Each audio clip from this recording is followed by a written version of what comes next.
the grandstands spanning across the front stretch, the palm trees up and down the back straight. This venue has a history of crowning champions. Tonight, though, it hosts round 3 of 22 on the Outlaws Sim Series Gunman Truck Calendar, and coverage is coming at you live on PitStop TV. Welcome to the virtual Homestead, Florida. Devin Zimmerman joins me on the call tonight, and Vincent Cortez is on our social media coverage this evening. We're so excited to see the trucks tackle their first mile and a half on the season tonight in the Sunshine State at the virtual Homestead-Miami Speedway. And Devin, though there's no sunshine today, I'm glad to have you alongside with me this evening. How do you feel heading into the first mile and a half on the season, and what can you tell us about it? Yeah, so Homestead is an awesome track. It's one of my favorites on the service.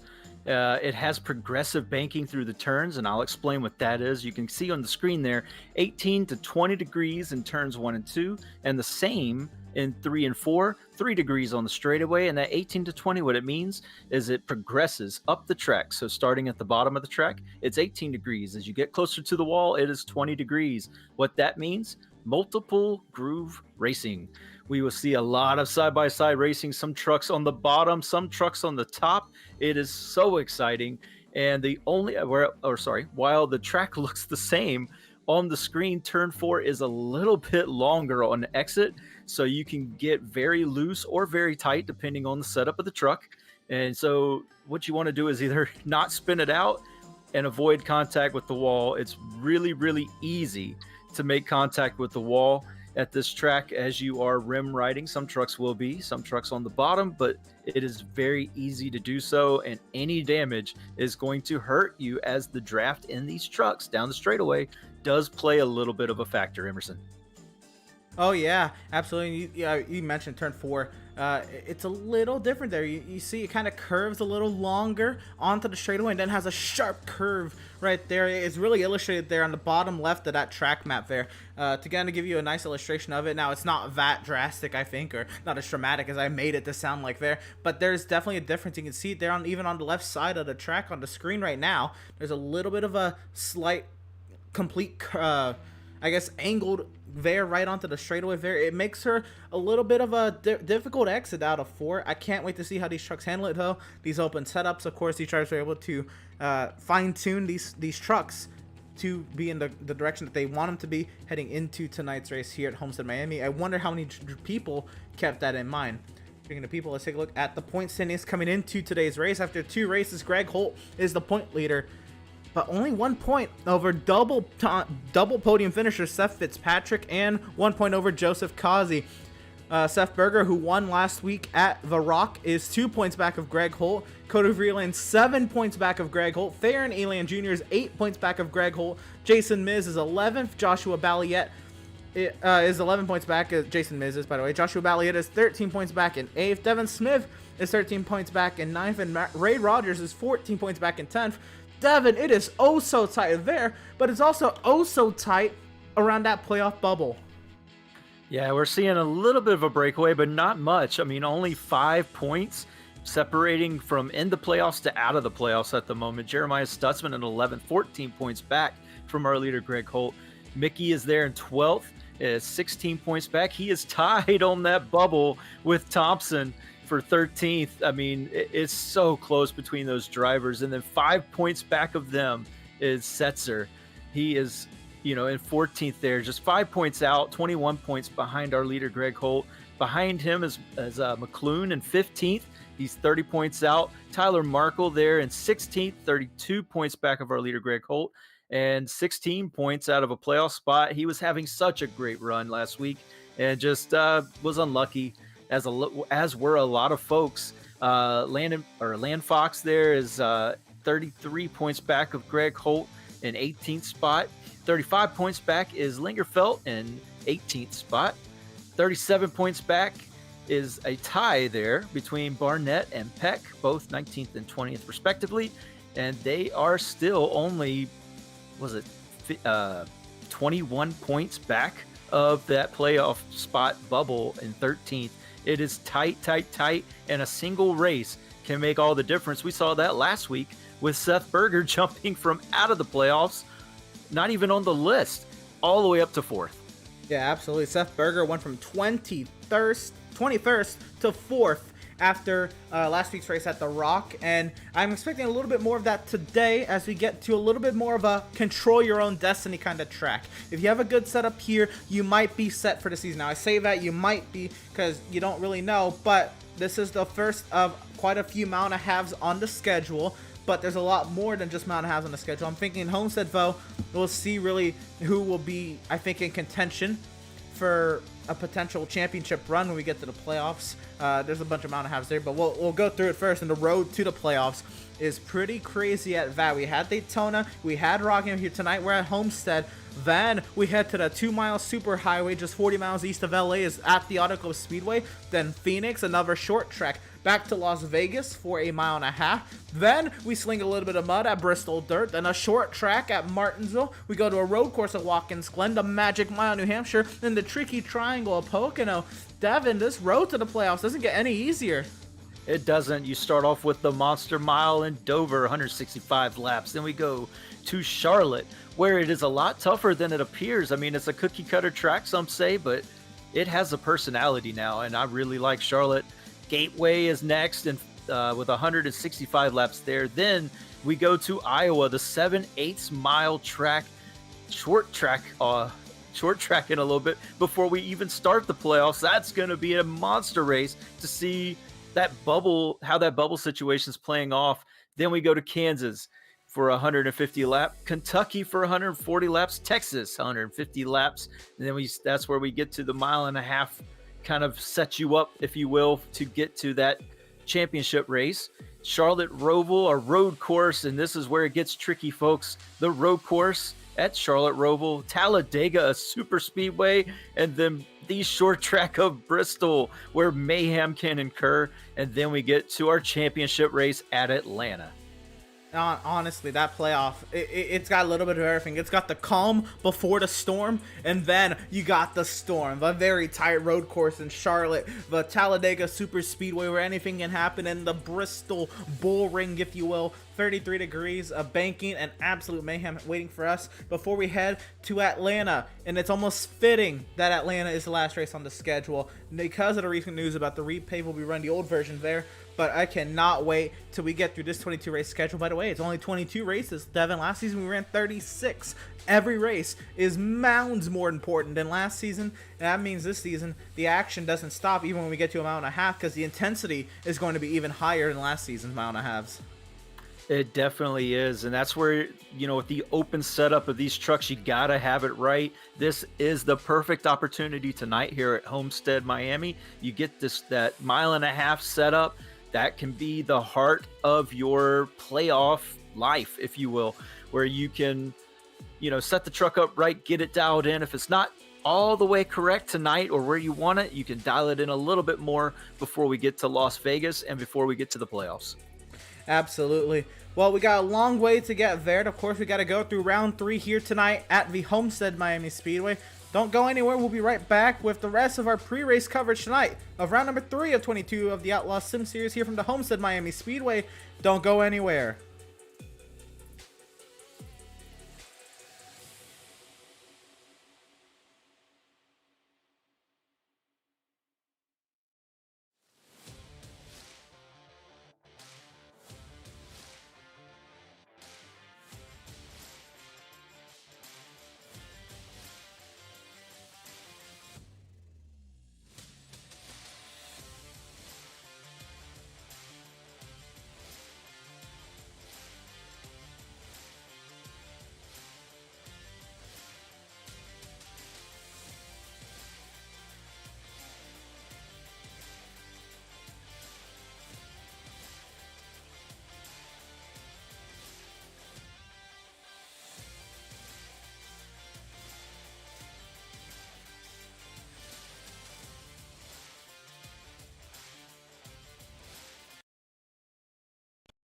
Found yourself trying to hide your joy because you're unhappy with your teeth? Your smile is the first feature noticed in an interview, on a date, or in family photos. We want you to be able to shine bright as your best self, and our teeth whitening system is the perfect step toward restoring your confidence.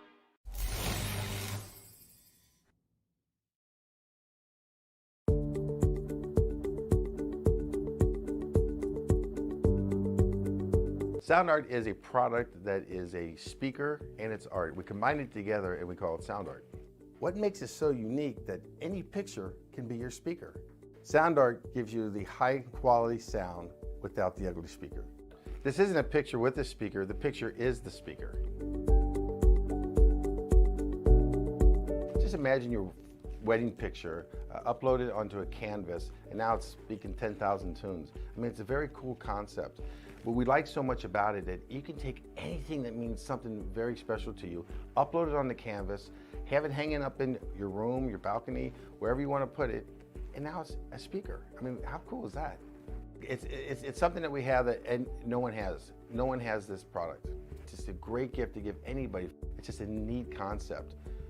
Around here we say, art never sounded so good.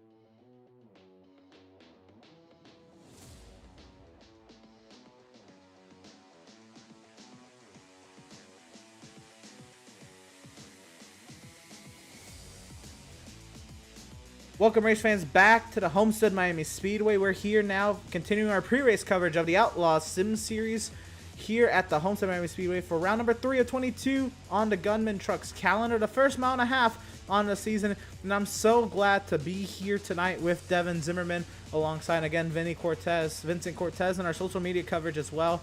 Check out his updates tonight on our Facebook, our Instagram, and our Twitter coverage this evening. And there's our social media links right there. By the way, if you're watching on YouTube, the PitStop TV YouTube, you might notice there's another live stream going on. By the way, we have a double header going on right now. We have two crews here at PitStop TV doing a lot of work tonight. Trey Shuttlesworth and Eric Brennan pulling the load over at the Chicago Street Course tonight for the IORL IndyCar Series, and they're wrapping up their schedule over there. I think they're in their final 4 races of the season. The Chicago Street Course, a new venue to iRacing. That is a grand old event. I can't wait to go back and rewatch some of that and see how Eric Brennan and Trey Shuttlesworth called all of the action there. And Trey Shuttlesworth, very, very good person here on PitStop TV. Such a versatile being, from going from social media to commentary and tonight on production. Just want to give a huge shout out to Trey Shuttlesworth. I know he's doing the best work over there. And tonight, Devin, we're here for the Outlaw Sim Series, Gunman Truck Series, and one of the usual drivers in the series, Max Service. He's not in the field tonight for the second week in a row, but this week a little different. Give a big shout out and a get well soon to Max Service. Unfortunately, he had to go to the hospital for an emergency appendectomy, I guess is how it's said. But basically, he had to get his appendix removed, and we just want to say get well soon, Max. We miss you so much, and we can't wait to have you back on the Outlaw Sim Series, racing in the number 81 truck.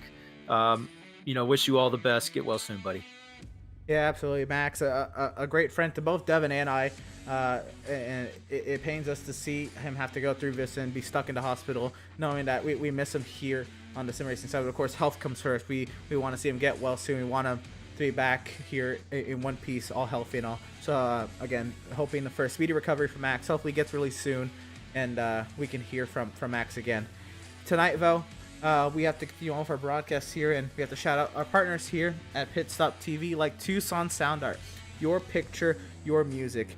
You provide the image that you want, and Tucson Sound Art will custom create a beautifully framed, high-quality canvas with a built-in Bluetooth speaker, and with Sound Art, you get the best of both worlds. Visit TucsonSoundArt.com today for additional info, and use promo code PitStopTV at checkout and receive 10% off of your purchase. Ever wish you could have a race engineer on speed dial? Well, now you can, thanks to RacePace, a driver development, service, and setup shop all in one. iRacers, the 24 hours of spa is coming up this weekend. If you need a setup, RacePace Setups is where to go. They make great GT3 setups over there. definitely give them a check out there and see if you can find a setup that suits you and your team's driving style for this weekend's big event. Again, Race Pace Setups, I've used setups there before, especially when I competed in the 12 Hours of Bathurst. That setup was amazing. You have to try it out for yourselves, of course. The Discord link will be around in the broadcast, later in the broadcast as well, and you'll be able to check them out there. But again, Race Pace Setups. Work with Tyler, a real-world race engineer, to step up your game before your next race. Pick up pace with Race Pace. When it comes to your appearance, you deserve the best care that money can buy. With locations in Auburn, Lewiston, Naples, and Saco, Maine, Permanent Makeup and Cryo in Maine owner Ashley Boyer is a certified micropigmentation specialist who provides professional, safe, and personalized services. Contact Permanent Makeup and Cryo in Maine at permanentmakeupinmaine.com, or you can call or text them at 207-358-8683. Whiplash Media specializes in various sim racing resources, including paint schemes, stream overlays, iRacing camera packs, and more. The official graphic and camera provider of PitStop TV, and you can grab your iBroadcast cameras today at www.pitstoptv.com. And Devin, we head into tonight's race, and we're here with the Outlaws Sim Series. We had Daytona, the wild race there. I had Jason Miz as the winner. Last week we had Rockingham. We had several different dominant drivers, but it somehow ended up being Seth Berger almost singly out of nowhere last week at Rockingham. Heading into Homestead tonight, what are you expecting? How are you feeling? And maybe who are you maybe looking for to have a great run today? Yeah, so I've been looking around the trucks here as we've been on commercial break and giving shout outs to our great sponsors here at PitStop TV. It's going to be a very interesting race. With Homestead, it can go one of two ways. We can have, I mean, it kind of say that for every track, but we could definitely have some long green flag spread out runs where we're really going to get to see how these trucks are set up, who's done the best job, you know, which trucks are basically handling that long run successfully. And also, you know, who we're going to have as far as, you know, maybe it's a short run. You know, this can be a caution fest with multiple grooves. Some trucks can get tight underneath or get loose on top. So they might collide and we get a caution fest. So it could go one of two ways. I'm looking forward to it. One of the drivers that I'm looking forward to seeing is Farron Elam Jr., who we do have right now in the booth with us. Farron Elam Jr., are you there?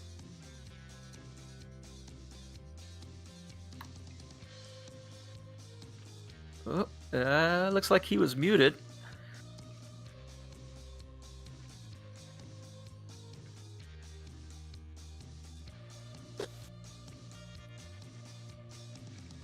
Hey, Farron Elam Jr., how's it going tonight? It's going good so far. Awesome. Well, we just wanted to bring you up in the booth and give you a big shout out for last week. I mean, you kind of surprised us there, snuck up on us, and you know, put it in the top 10, you know, towards the end of the race. Had some unfortunate events at the end. What could you tell us about last week and how it went for you and how you hope to carry that momentum into this week? It went really good up until the end there. We got involved in a late race wreck. Felt like we should have been probably a top 5 car there towards the end. We had a really good short run set up in the truck, but just can't control what goes on around you. Other than that, it was a really tight race.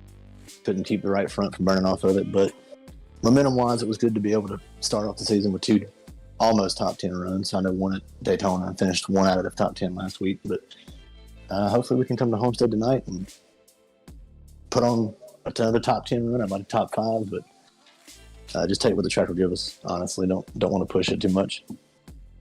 I understand that completely, and you know, with the open setups this season, you know, you got to get it dialed in just right to have, you know, that good balance between, you know, the short run speed and the long run tire longevity to keep the tires up. What can you tell us about what you've got going on tonight? Not a lot, honestly.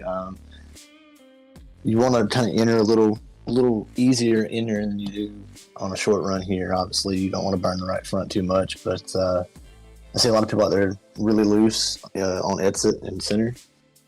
My approach has been kind of be a little bit tighter to the center and exit and see if we can just control tire wear enough to where we won't burn the right front too bad and start pushing. but obviously that's all kind of on my shoulders on whether we keep the tires under or not. But yeah, I mean, you obviously want to come out here and most of these tracks keep your tires from being burned up, but I think tonight's going to really show who can say the tire's the best. I have to agree. I mean, Homestead's one of my favorite tracks on the service, and keeping that tire, that right front tire, from burning off is definitely key. And I have to ask, I know that there's multiple lanes that you can run here. I mean, which one are you seeing right now kind of works best for you? High lane, 100%. I've ran the bottom in practice a couple times, and I'm too free down there on exit. The rear end wants to step around, and I feel like the more you pedal it, the more you're out of the throttle, the more time you're losing. So hopefully we're going to stick the 98 in the outside lane tonight, the entire race, and hopefully it'll work out for us. That sounds great, and I can't wait to see you do it. Good luck tonight. Is there anyone that you'd like to give a shout out to before we let you get back to business? And just my spotter, my whole team, and all the buddies that watch me on YouTube and stuff. I know the last season was kind of a disappointment, and we failed to perform by my standards and by everybody else's standards. But we're back this season, and hopefully I'm putting on a show for y'all. So enjoy watching it. All right, sounds great. Hope you have a good race. We look forward to maybe talking to you at the end here. And hopefully so, buddy. I appreciate it. Thanks, sir. Right on, and that was driver of the number 98, Farron Eliam Jr. But I do want to bring up another driver who's really strung together two great runs to start the season. Seth Fitzpatrick, you are 1 point off the point lead coming into today's race. Where's your confidence heading into a mile and a half, the meat and potatoes of the NASCAR schedule? We're going to come out here and run it and see where we end up. I've never really raced with these guys much on a mile and a half, but I guess we'll find out where we stand tonight. Absolutely. And we saw anything last week was that practice and qualifying pace does not necessarily dictate how the race is going to go. Do you feel that's maybe more what the two car truck is feeling tonight? Right now, 22nd on the practice charts. Is that really bothering you, or do you understand that, or do you feel, I guess, that? I'm not really looking at the practice times. I'm more or less worried about my times that I'm putting on the board. If mine are consistent or off or whatever, I'm not really looking at who's fast right now. The race will show who we need to worry about. Absolutely. I want to bring up last week again and how that dynamic of the race changed. And I felt maybe even the race changed because we saw drivers really come late in that race as well. Did you feel much of a change to maybe the racetrack last week? And now that tonight we're running a completely nighttime track, and of course we did that at Daytona as well, but now there's a little bit of a variability, with the throttle input and potential braking. Do you feel the track is going to change a lot tonight? I don't know. It may. It may not. It just. We'll probably just have to get in there and we'll just have to see. Fair enough. The two runs to start the season. Is this what you expected? Again, nobody can predict Daytona, but after Daytona, did you expect to maybe run as well as you did at Rockingham, or did that kind of catch you by surprise? And then does that, I guess, put a little pep in your step coming into a track like Homestead? It definitely raises my confidence a little bit, but Daytona was it's just where you end up, but Rockingham definitely boosted the confidence a little bit, and maybe we'll see if we can do it again tonight here. Absolutely, Seth. It's always great talking to you, and it's been honestly a great story to watch. Just right at the beginning of the season, clicking off two finishes back to back in the podium, putting you 1 point out of the point lead. So I got to now ask you, who do you got to shout out? Who do you got to thank so far for getting you here? Probably Adam, because I started out in the console league with him, and he reached out to me to join y'all's when he saw that I joined iRacing. So I'm glad to be here. It's been fun. Absolutely, Seth. It's been a pleasure to watch you drive the first two races of the season. Hopefully that we can talk to you some more throughout the season, maybe even tonight. Hope so. Right on. Driver of the number 2, Seth Fitzpatrick. And what a guy that is. Again, out of nowhere, I think he's put up 2 great finishes to start the season. Granted, you know, you can discredit Daytona however much you want, but the fact that he backed it right up with the Rockingham result, which Rockingham is no easy task. I think maybe it's even easy. It's harder than what we're dealing with tonight here at Homestead. So I think that speaks volumes to what we could see out of a driver like the 2 car tonight. But Devin, we look at the practice times again. Brad Bothwell's the driver at top of the charts, and then newcomer Ronnie Joyner. Again, that's a new name to myself, as I'd imagine to you as well. In the 2nd position on the practice charts, and we get the usual Greg Holt up there as well. Kevin Thompson making a surprise appearance in the top 5, and Joshua Fox heading into qualifying. Devin, who are you kind of looking out for as we head into qualifying? Well, I know that 3 truck is going to be on the hunt to, you know, make up for what happened last week, where he was, you know, up front dominating, looking for the win, ended up having some issues towards the end of the race, and which pretty much gave Seth Berger the win, taking nothing away from Seth Berger, who drove an amazing race and stayed consistent the whole race. And that's something that you just need, especially at the 1.5 miles. So you need consistency, but I'm going to be looking for that 3 truck to bring it tonight.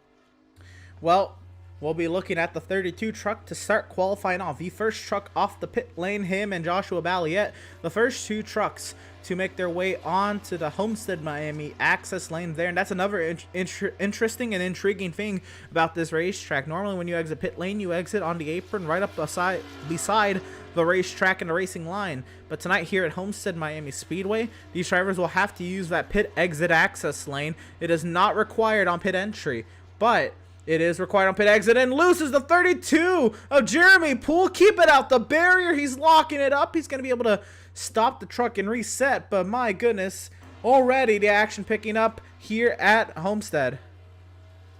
Yeah, and that was something that Farron Elam Jr. had talked about, where these guys were having a little bit of a looser setup than he was, and when they were getting off of the turn, the tail end just wanted to come around on him, and it's really hard. And we see it again with the 89. Yeah, a lot of these drivers are getting loose on their qualifying runs. We'll catch up with the 3 of Greg Holt as he works his way around the Homestead-Miami Speedway.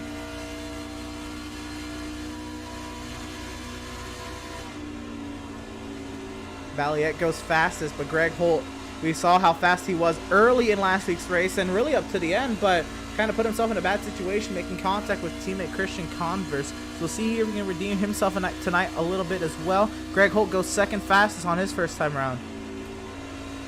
Yeah, and you see what he did through 3 and 4. He ran a little bit higher line, and that prevented him from getting that tail out a little bit lower line through 1 and 2. But here we're watching the 5 truck of Matthew Setzer. Let's see what he does in 3 and 4 as he comes down the backstretch.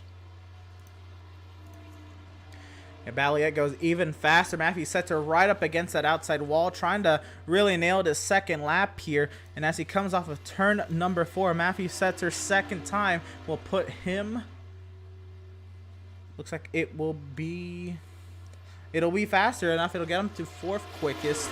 Gaff right, Van Lingerfeld. Let's see who else is out on the track. Let's catch up with Cody Vreeland, who's making his way off the pit exit, and Kevin Thompson, who's gone top of the charts, and now Ronnie Joyner has gone top of the charts. Yeah, newcomer to the series, to the top of the charts. He's running kind of that middle line, it looked like. I'm not sure if this is a cool down lap or not, but I do have to say I was watching the 3 truck as we moved off of him there. His 2nd lap, same thing. Got the back end happy and hit the wall, unfortunately. Very unfortunate there for the 3 truck. As we'll continue on here, Ronnie Joyner will cross the line, and will he improve? He does not improve on his 2nd time around. He goes even slower. Now we'll work our way around. We'll find Joseph Causey, who is another driver to always look forward to in these races. You never know where he can end up putting this 88 truck.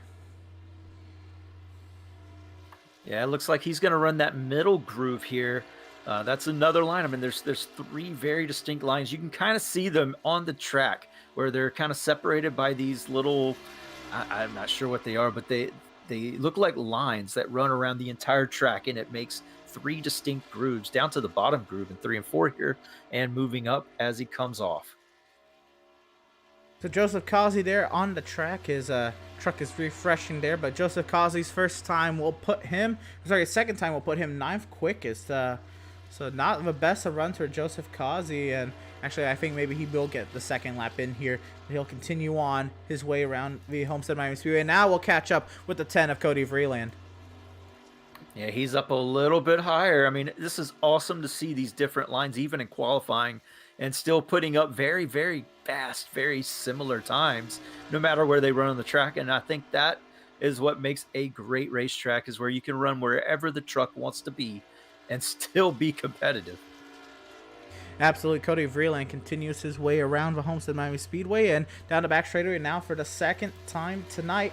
Trying to get up to speed right now. Actually, yeah, so his first lap was invalid, so trying to get this second lap to work with, and right on board with Cody. Bottom side in 3 and 4, drifting up the track, trying to get the throttle down. You're going to see that. Oh, he's going to get loose. Oh, no.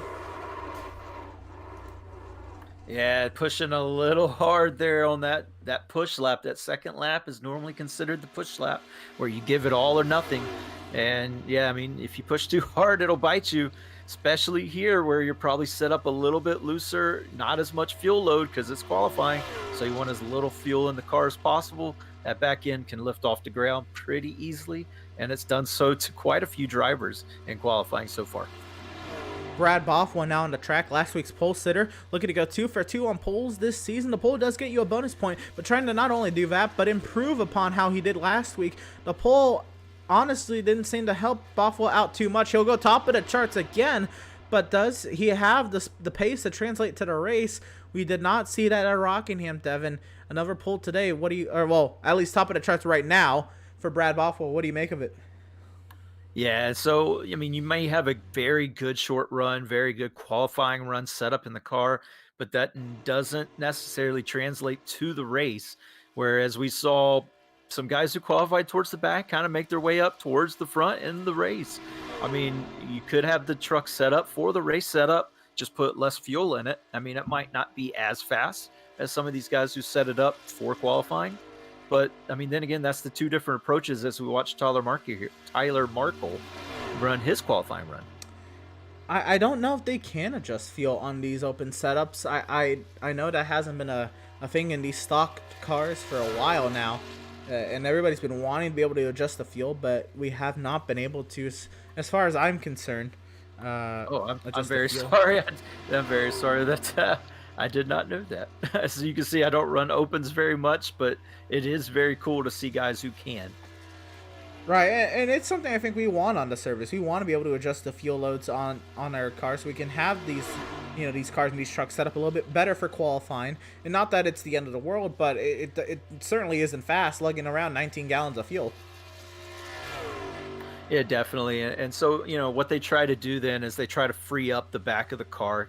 That helps with the rotation in the center turn. You can get to the throttle a little bit quicker. The only thing that does is it makes the car loose.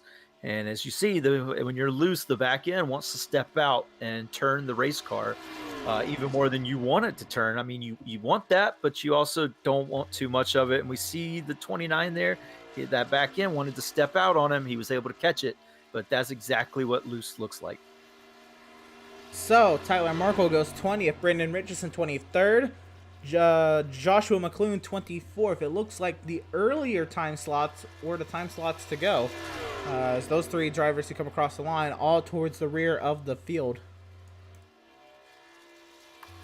Yeah, it's kind of hard to decide when you want to go out for your qualifying run. Most of the time, if it's daytime, you want to go out as late as possible. You want to let the track cool down and and lose some of the heat so that you can run a little bit faster. It gives that racetrack a little bit more speed. In nighttime, it's not really, I don't think, an advantage or a disadvantage. You can kind of run wherever you want to. Now, if the track does get too cold, then it will get way too tight. So when you're running, and tight means that the front end doesn't want to turn. So what you're trying to do is overcompensate that with throttle input. And so you can still see the back end of the truck kick around, maybe more so than you want to, is that as well. So Richardson will clock in 19th over Tyler Markle, while Joshua McClune aborts his third and final lap. By the way, these drivers to get 3 timed laps as opposed to 2. That is something I have not mentioned before, and I've been meaning to anyway. These drivers, they get 3 laps in qualifying, and that's why we saw drivers continue to make their way around the track. But with about a minute left, I don't see anybody else going to take to the track, Devin. So that means Brad Bothwell is on the pole for tonight's race. Yeah, 2 times in a row we get to award the Pratt Tile and Stone Award to Brad Bothwell in that number 31 truck. He is the winner for the 2nd time this season of the Pratt Tile and Stone Pole Award. Pratt Tile and Stone serving Vermont since 2005.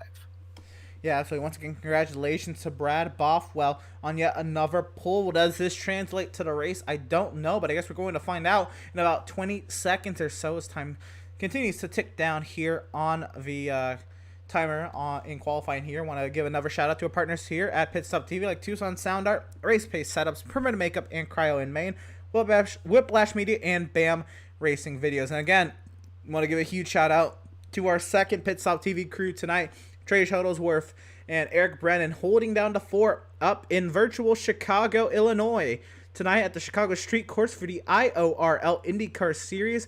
That's a fun event that they're covering up there, the 4th to last race of the IORL IndyCar schedule. And Trey Shuttlesworth, again, doing a phenomenal job up there producing. Eric Brennan, again, lovely to have his voice on the call as well. So I hope that duo is having a great time up in Chicago. Once again, so glad to be able to have 2 broadcasts going at the same time on the PitStop TV YouTube channel. Again, our crew tonight, Devin Zimmerman, along with me on commentary tonight, is Vincent Cortez on our social media coverage, and myself, Emerson Arden, of course, on production and commentary tonight. But Devin, it's time to go through our starting lineup, and row number 1 will be the driver of the number 31, Brad Bothwell. Row number 2 will be the 99 of Ronnie Joyner, and in second position. Row number 2, now it'll be the 89 of Kevin Thompson and the 88 of Joseph Causey. Row number 3, the 3 of Greg Holt, and the 7 of Joshua Balliet. Row number 4, it'll be the 71 of Jeremiah Stutzman and the 77 of Seth Berger. And in row number 5, it'll be the 98 of Farron Elam and the 25 of Eric Peck. Yeah, and then we get to 11th place is Matthew Setzer in the 5 truck. Outside of him is Andrew Pratt in the 75. Next row in 13th position, James Gilliard in the 33. The 14th position outside of him, Jason Miz in the 24. In 15th, Jeremy Poole in the 32 truck. Outside of him, Joshua Gathright in the 27. Next row is the 65 truck of Kyle Lingerfelt and the 10 truck of Cody Vreeland.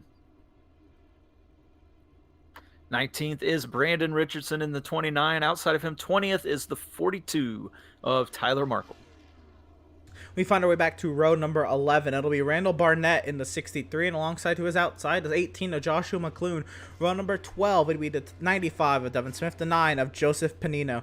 Row number 13, it'll be the 2 of Seth Fitzpatrick, the 48 of Garrett Velzy starts 26th. Row number 14 and 27 will be the 69 of John Mickey and the 6 of Daniel Park. And in row number 15, it'll be the 96 of Matt Rogers and the 66 of Joshua Fox. Yeah, then next will be the 31st, Andrew Schroeder in 47. 32nd, Jesse Adams in the 55.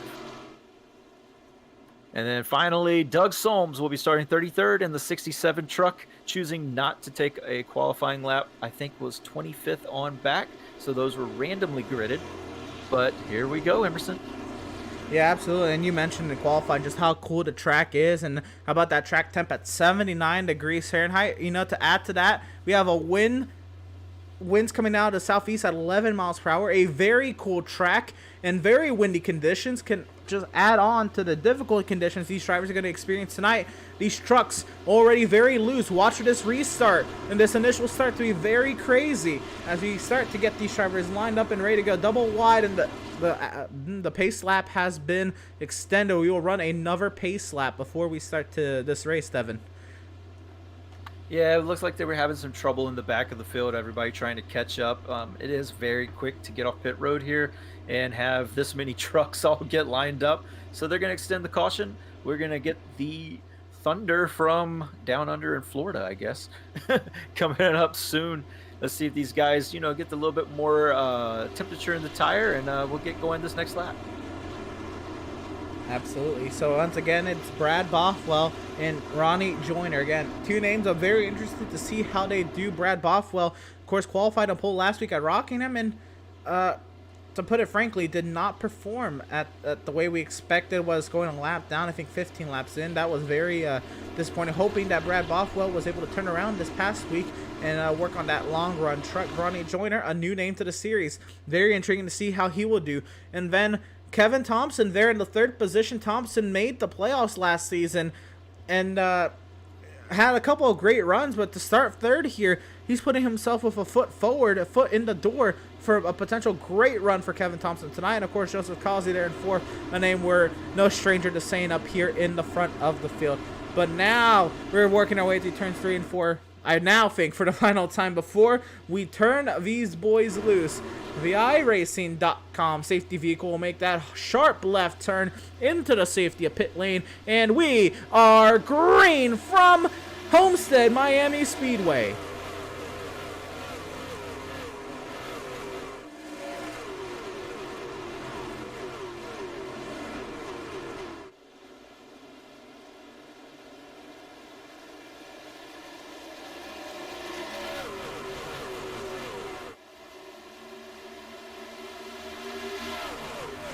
Into turn 3, Brad Bothwell clears out to the race lead over second place Ronnie Joyner. Joseph Causey tried to make it 3 wide on the initial start, but don't look too soon. Here comes Greg Holt. Yeah, Greg Holt having a good run, trying to make up some positions from having a fairly what he did not want qualifying. He's doing that right now, up to 4th place. Here is a battle for the 2nd place position between Joyner and Causey. Brad Bothwell has opened up a now half-second advantage, but can he maintain that? Is he opening up too great of an advantage too early? Joseph Causey down low on Ronnie Joyner. Joyner trying to keep the momentum up high. He gets loose at the center corner. Joseph will make easy work of the 99. Yeah, getting loose off the corner. That's only going to open the door for the 3 truck to get right on him as they get into turn 1. He drives it in a little bit harder, does Joyner, trying to keep that 3 truck at bay as they head off of turn 2 down the back straightaway. Tyler Markle in trouble early. Looks like there's some right front damage on that 42 truck going off the pace up on the high side of the racetrack. We'll try to get a replay really quick here to see what happened to Tyler Markle. I wouldn't be surprised if it was just some hard racing and possibly getting up into the wall early. That's not going to be what he wants. So Joseph Causey sets the fastest lap right now. Tyler Markle right here behind Cody Vreeland and under attack from the 29 of Brandon Richardson. Made it through 3 and 4, all clean trucks off the track back there. And oh, Tyler just gets the wall there into turn 1, but tries not to pull off into traffic there. Very great job of not overturning into the field there. Yeah, definitely way to hold the truck up on the wall. Unfortunately, that is going to hurt his race. He can get it repaired, try and get some, make up some ground later in the race. Luckily, it happened early, so he can get those repairs done and pit stops. Hopefully, they'll get a caution, though. I don't know if he would want to stay any longer under green. Yeah, absolutely. We continue on here now, working lap 5 of 175. I should also mention we have stage breaks. Well, no stage breaks, just stages awarding points tonight. And the stage 1 winner might be decided right here as Causey's trying to drive up to the 31 of Brad Bothwell. Stage 1 will be scored at the completion of lap 35. Stage 2 will be scored at the completion of lap 79. There will be no caution for those stages. They will be scored under natural flag conditions. So, again, we're racing to the completion of lap 35 for stage 1 stage points, to the completion of lap 79 for stage 2 stage points, and of course, we're always racing to lap 175 because there's no guaranteed cautions for those stages. Yeah, and we see here that Brad Bothwell is putting up a good defense. He's getting off of turn 4 very, very well, and he's keeping Joseph Causey at bay for right now. But we did see very, very similar to this last week. The 88 truck right on the back of the 31 truck about at this time, about 7 laps in, and he started to make his moves to get the lead. Unfortunately, he made some lap traffic, and that kind of hurt his chances of winning. But, I mean, the 88 and the 3 truck are coming. Yeah, absolutely. It was Kazi and Greg Holt last week pacing the field early. Christian Converse, I don't believe you made it into the field tonight after very dominant last week. I believe led the most laps last week at Rockingham. Not running tonight here at Homestead-Miami Speedway. That's something. Yeah, definitely not to have Converse here. I mean, it's got to hurt that team of Causey and Holt and Converse. I mean, they're all great team members together. Unfortunately, Greg Holt and Converse got together last week, kind of ending their chances of winning the race. But it is sad to see him not here. I know that he probably wanted to be, just probably couldn't make it tonight. But his teammates are trying to put the pressure on and take this lead away very early in this race. I mean, looking back from Bothwell, this is an amazing sight to see how all three trucks are running very different lines. Oh yeah, Kazi really trying to get to the inside of 31. I think you have to when you're like this and you're right behind somebody and you don't have a significant pace advantage over him. You just have to run a different line and see if it works. But here comes Kazi right up to the rear end of Bothwell. Now Bothwell tried to use the bottom there, slides up off the bottom. Don't put it in the barrier. They're going side by side out of turn number 4. Yeah, it looks like Bothwell tried to take Causey's line away, and it worked against him. His truck is probably not made to work, or he probably didn't set up the truck to work on the bottom that well. He was running much better in the middle and the high line, but it doesn't matter now. The 88 truck, to the point. But for how much longer? Does he have the pace advantage over Greg Holt, or does Bothwell have a return back? Trying to get to the inside there. Kazi was not able to do so. Yeah, he gets good runs off of the turns. We've seen that on the last one. Let's see it here. He's going to try and poke the nose under. I'm not sure he's going to be able to get there. He's closing a little bit down the straightaway as we go into turn 1. Greg Holt now up into the mix as well. Bothwell trying to hang on for dear life there in second. Here comes Greg Holt up the inside. They're going side by side down the back straight, but does Holt have anything yet? He's going to have to file back in line before maybe sending it back down into turn 3. Yeah, he's going to try and send it down on the low side. His truck has been working good down there, as has Causey's. It holds on for now. They're door-to-door as they come off 4. Drag race to the line for second. Looks like Bothwell's going to hang on for this lap, but for how much longer? What Bothwell is doing here is he's really helping Joseph Causey against his own teammate, Greg Holt.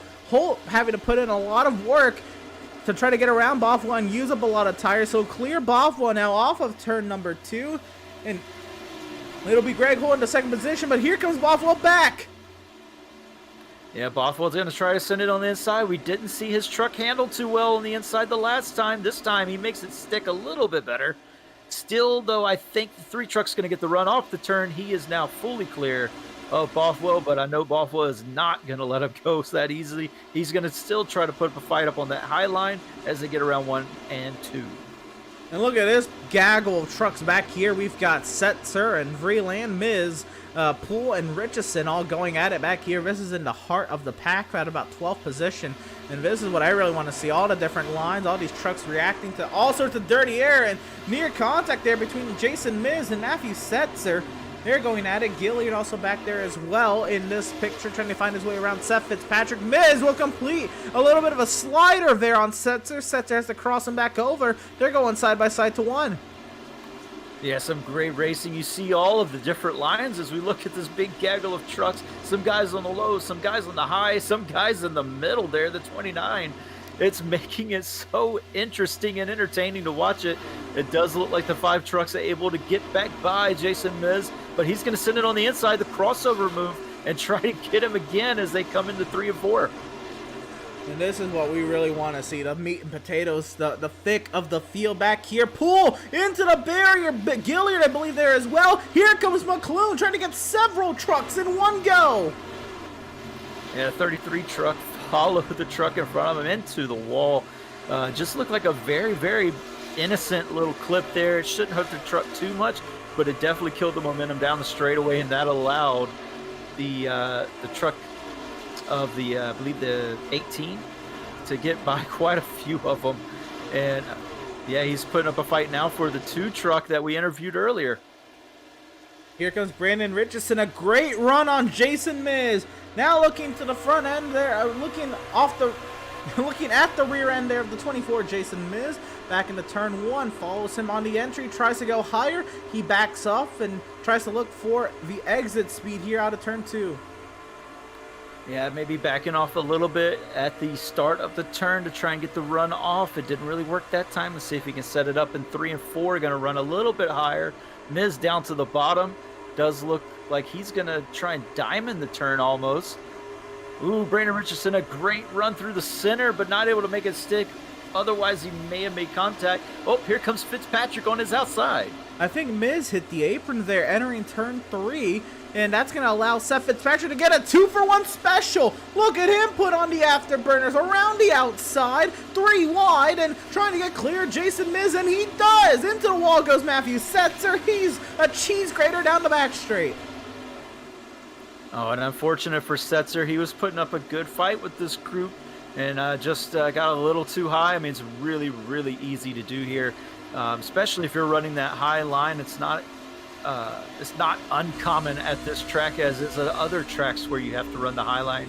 I mean, you're kind of flirting with disaster, but some drivers say, hey, if we're going to be tight and hit the wall, might as well do it when I'm right on it rather than coming all the way up from the bottom. And Greg Holt battling for the lead now. Yeah, speaking of right on it, Joseph Causey under heavy attack from his teammate Greg Holt. And here comes Greg trying to size up the, I believe that's the University of Miami colors truck there, the 88 as well. I think that's fitting for tonight's race, huh? Oh yeah, we're in Homestead-Miami, and then we got the Miami Hurricanes logo there. Personally, I'm not a Miami Hurricanes fan. Go Knowles, by the way. but I mean, all more power to Joseph Causey. It does look like his teammate, though, is a little bit faster here as we get later in the run. Yeah, Greg Holt really pressing up to the tailgate of the 88 truck. And now we have some battles going on back there, but we're going to stay with this lead battle for the time being as it got really spicy really quick. And Holt trying to find a way to the inside of Causey, just he can't. It's so difficult to really make that overtake when you have somebody with the same speed as you. I'm assuming they're running the same setup as well as teammates. And so it's really going to be difficult for them to find a way around each other. But now, Causey feeling the pressure, defending down the straightaway. He doesn't go straight up to the wall. He rides the middle of the track, trying to keep Greg Holt at bay. Yeah, Greg Holt pokes his nose a little bit more on the outside of the turn than Causey was. Maybe try to get off of the dirty air from that truck through the turns. It's really great down the straightaways to get that draft, but in the turns, all it does is make the truck not want to turn. It makes it want to go straight towards the wall, so you kind of got to get out of that draft as you get into the turns. So that's why you see them kind of running a different line in every turn as that 3 truck behind the 88, still battling as they go into 3 and 4. So we continue on, and I'm looking for Greg Holt to have the significant advantage here. He's got a great run here out of 4. Can he keep the power down? So to the line, Holt all over the tailgate there, but I don't know if he can do anything with it. He tries to again, and I think that's gonna be what's the case for now. But here comes Seth Berger on pole sitter Brad Bothwell, and Bothwell unfortunately going the wrong direction. Yeah, we saw this. There's a truck in the wall. They just get by there. Fortunately, no other contact was made. But yeah, it looks like Brad Bothwell's running into some similar troubles this last week. A great qualifying truck. But just doesn't have that long run speed. He can get off of the line very well. Good short runs, but that long run's still eluding him a little bit. Gonna find that truck that had a little bit of a save there, and I believe that was the 89 of Kevin Thompson. Oh my goodness, big time there. Kevin Thompson was up there. That's huge. We're gonna try to get another look at it and see exactly. Oh my goodness, nearly ran over by the 10 of Cody Freeland. We're going to get a replay here and see what happened to Kevin Thompson. But Thompson, he was up here. He was in the top 5. This was very unusual. Yeah, let's see. He's using the high line here. Does the truck just get tight in the center? Yes. Yeah, getting tight in the center, and that's what can happen on the long runs. Just get up into that wall just a little bit, and it kills all the momentum. And then the closing speed by the 10 truck of Vreeland. And he has to dive down out of the way along with the 98 truck of Fairland Elam Jr. and the 75 truck as well. We got a battle for the lead. I'm going to try to show y'all where the overtake happens here. We're going to catch the replay of the battle for the lead, and here it is, down the back. Holt had the great run out of 2, the power move to the inside as they went side by side down the back straightaway here at Homestead-Miami Speedway. Into turn 3, Greg Holt was able to drive it down in there, use the slide job maneuver right up the racetrack, get the power off the corner. Holt trying to fend off Joseph Causey's attack back here into 1. They went side by side now into turn 1. Causey giving it his all, but Greg Holt drove it hard and deep on the outside lane, trying to fend off the 88 of Joseph Causey. They went side by side out of turn 2, and Greg Holt still was able to hold on to the top spot, and that would be all she wrote in stage number 1 for Joseph Causey. Yeah, now I'm looking at the timing and scoring. Joseph Causey's falling back a little bit from Greg Holt. Does look like he has the advantage when it comes to these long runs. Now that we're starting to get into it, Causey's staying right there, but he's just not able to stay right with that 3 truck. And this is what I fully expected from Holt tonight, to really put a statement on the field from last week that he can do this week in, week out.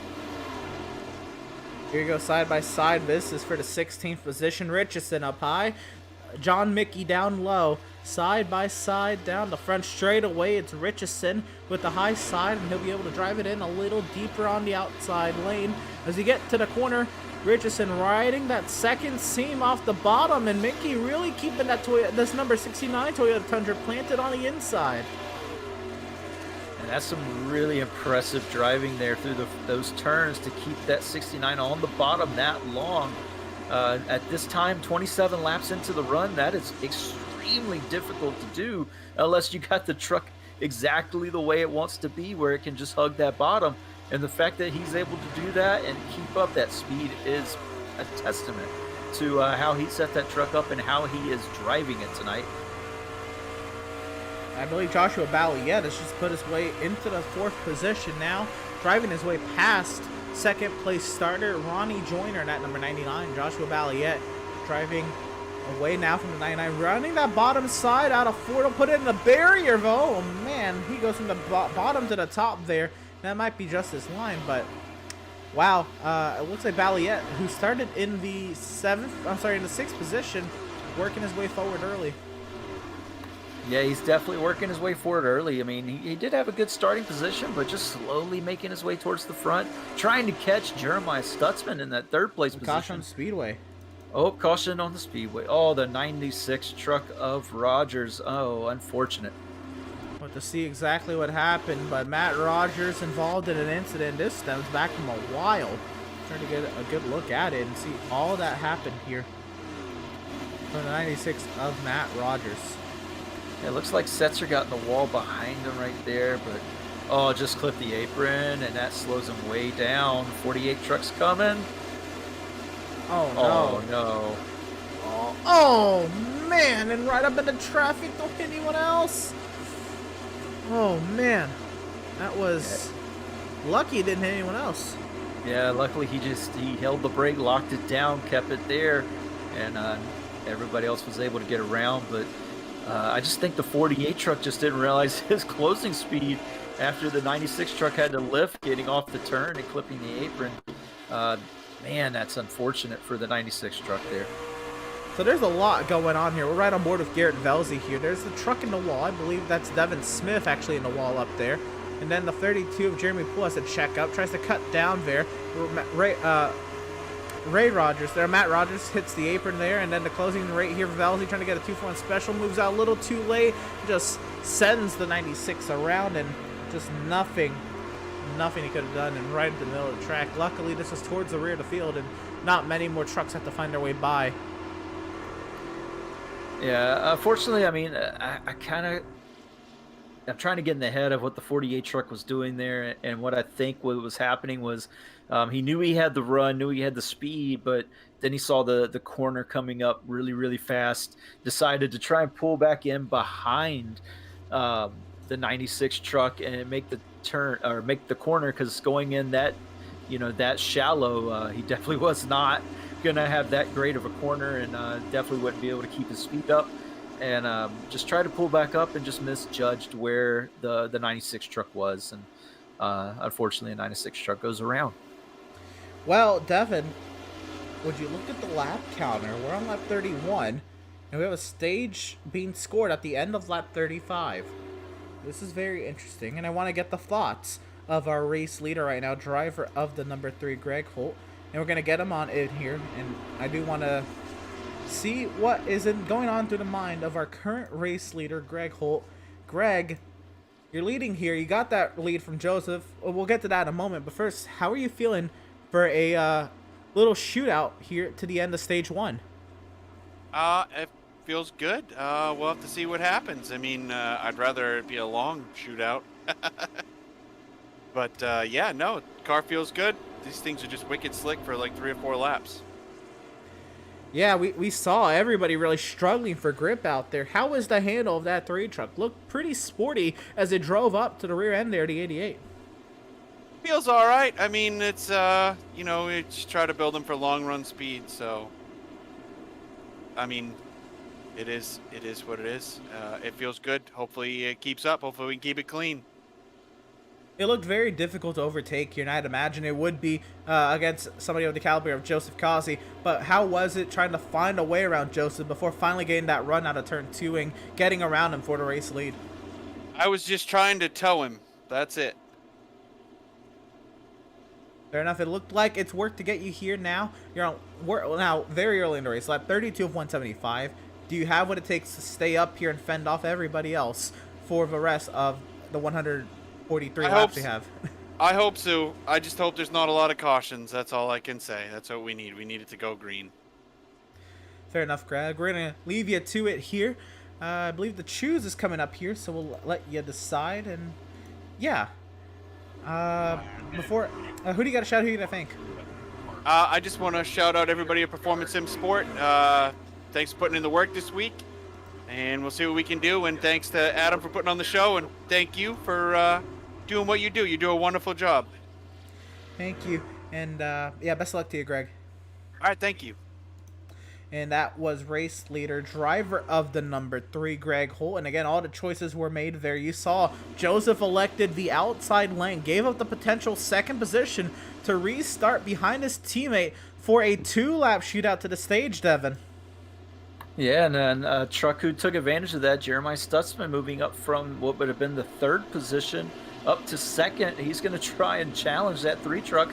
Doesn't sound like the 3 truck is set up for the short runs. Maybe the 71 is, and can challenge for the stage win. We'll give it a shot when we get off of 4 here. So we will find out. We will go green with 3 miles left in stage number 1. And again, there's no stage breaks that'll be scored under natural flat conditions. So how about it? Let's see how it all shakes out as the iRacing.com safety car will make that sharp left-hand turn into the safety of pit lane, and we are green from Homestead once again. 2 laps in stage 1.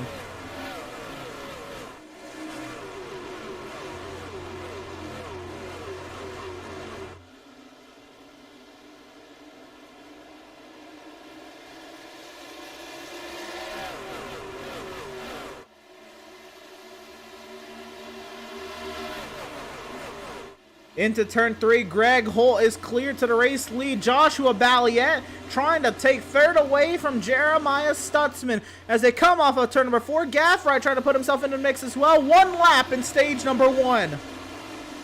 Yeah, and unfortunately that inside line did not work too well for the 71 truck. He's falling back, kind of getting trained now as Joshua Balliet and Gothright and Brad Bothwell back in the picture there, but the 27 of Gothright and Joyner all trying to gang up on the 71 truck as they get in. Now looks like the 71's come a little bit alive. A little loose as he hits the apron there off of 3-4, but Greg Holt coming to the line. Greg Holt is going to win stage 1 here at Homestead. Causey 2nd. Balliet will edge out Stutzman for 3rd over Bothwell. Gaffright. The 99 of Ronnie Joyner will let race control confirm the rest of the running order through the stage. We're looking at nearly 4 wide in the heart of the pack. Yeah, and I love that view that we have on the restarts coming down the backstretch and all the gaggle of trucks using so many different lines coming off of 2 and all the way down the backstretch. It's amazing to see. I love the racing that happens here. Oh, Seth Berger touching the wall. I don't think he did, but he almost did. Oh, Balliet must have eaten the wall because he's getting really driven by here. He's driving it back hard around the outside there of 1 and 2. I think Balliet maybe scraped the wall, lost some momentum, but he feels that truck is all fine to continue competing. Yeah, luckily if you're all the way up on the outside and you do barely touch it, it should be okay. It shouldn't hurt too much. He is fighting hard there on the outside of the 27 truck of Gathright. Gathright trying to take the third. It looks like he's going to get it off of 4. So move Gathright into the 4th position as Brad Bothwell has another go at Joseph Causey. Greg Holt opens a 1.3 second advantage over the rest of the field, but my concern is he using his stuff up too quickly? Oh, it sounds like that 3 truck was set up for the long run, so we'll have to see. Here comes Bothwell, and I apologize. I did not know that Bothwell had made his way back up, but man, is that truck really good on the short runs. He is driving by the 88 truck of Joseph Causey as they come down the front stretch into turn 1. He looks to be somewhat clear, and he will be clear as they enter turn 1. Yeah, Joseph was trying to restrict his entry there into turn number 1, but Bothwell was just able to clear his way into the 2nd position and really drive away here. But now Joshua Gathright in prime position here to find his way past Joseph Causey. Yeah, and also don't forget about the 7 truck there trying to get that outside line to work, that middle line actually, to work for him. He's able to stay up there even though he did clip the wall. Same with the 77, his teammate Seth Berger behind him, just slowly having another very good, consistent night from that 77 truck. And here comes the 99 of Ronnie Joyner to the inside of Balliet. Down the back straightaway they go. And we do have confirmation on the stage results from stage number 1. It'll be Greg Holt, stage winner, over Joseph Causey, Joshua Balliet, Jeremiah Stutzman, Brad Bothwell, Joshua Gathright, Ronnie Joyner, Andrew Pratt, Seth Berger, and Seth Fitzpatrick. We'll round out the top 10 in stage number 1. And by the way, under that most recent caution, you had an EOL. This is the driver number 47. He went to the rear. He did not make a committed choice at the start-finish line. He changed his lanes after the start-finish line as the field was choosing their lane. So he got an EOL for that. So he was sent back to the 32nd position. He's been as low as 21st, or as high as 21st today. So trying to see if he can move his way back up to the field like that as well. That Performance Sim Sport number 47. Yeah, unfortunate there. I mean, I love the choose rule that's been involved in Outlaw Sim Series. It is a great addition that correlates with real life racing. And unfortunate there, he did change lanes after the checkered or after the start finish line, where you're supposed to have that commitment to what lane you want to be in. Now it looks like though that the 7 truck of Balliet is having a little bit of trouble as the 99 of Joyner gets to his inside, and oh, he's going to slide up. No contact made, but that was really close there through 3 and 4. I disagree. I think he's been able to just keep it up there. He's been doing, I think, a great job of holding on to what he's got now. That 7 truck's not perfect by any means. He is struggling, but he's keeping himself in contention and keeping himself in the top 5 here, despite damaging that right side. Joyner has not been able to find his way past Balliet, and actually, Balliet will clear him back down the straightaway. Yeah, and he almost makes contact with the 27 as he drives it in hard. He's going to have to get off. That allows the 99 to get back underneath and maybe get a run off. I'm not sure. I still think that outside line is a little too strong on these runs here, and the 7 truck is making it work, like you said. The 99 did look like he had him cleared, but just not able to complete it. That outside line, just a little too strong. Yeah, Balliet keeping the 99 in check here, not letting him clear up in front of him. Here's from the rear end here of Joshua Gathright. You get to see the battle right behind, and see him all kind of go at it. Now Joyner trying to clear Balliet, but Balliet keeps his nose up there, and Gathright is loving it as he gets to drive away in 4th. Yeah, and someone who's probably not enjoying this battle is the teammate of Joshua Balliet right behind him, Seth Berger. He's staying right with these guys. I'm not sure if he's getting held up. It does look like it a little bit. he kind of has that same line as Valiette running up at the top, and he's not able to get under him to try and make the pass because the 99's beside him pretty much the whole lap, which is some exciting racing, but I'm pretty sure that 77 truck may want to get by here very, very soon.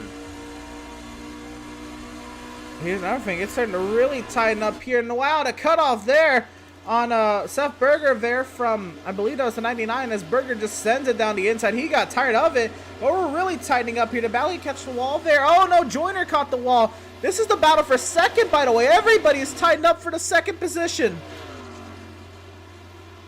Yeah, the 31 truck kind of losing pace as we get later in the run. We've seen that as a common theme with him, unfortunately. Just maybe not having a good long run setup in that truck. The 88 right back on his bumper, and he's kind of holding up this line, allowing almost the entirety of the top 10 to be battling for second place. Yeah, we have second through ninth in this gaggle of trucks, and Thompson's on the run forward as well, trying to get in on this. Fitzpatrick now trying to find his way past the 71 of Stutzman, the 99 of Joyner back there as well. Causey cannot find a clean way around Brad Bothwell right now. And Gaffright really closing up to Joseph here, bringing Balliet and Berger in tow. Yeah, and that's the one thing when a truck is staying up high like Bothwell is, it is really hard to pass. As you get later in the runs, that outside line just becomes so dominant. And we've seen that with the 7 truck. He's now cleared the 99, cleared his teammate. Oh, the 25 in the pits, Eric Peck. Oh, no. Yeah, Eric Peck in the pits. Unfortunately, Matt Rogers is still in the pits. Back to this battle for second, though. Brad Bothwell finally, I believe, is giving up the second position to Joseph Causey. Here comes Gaffright as well. Causey trying to clear Bothwell. Oh, wow. That was close in the crossover. Bothwell back to the inside as they go into turn number 1, working lap 49 of 175.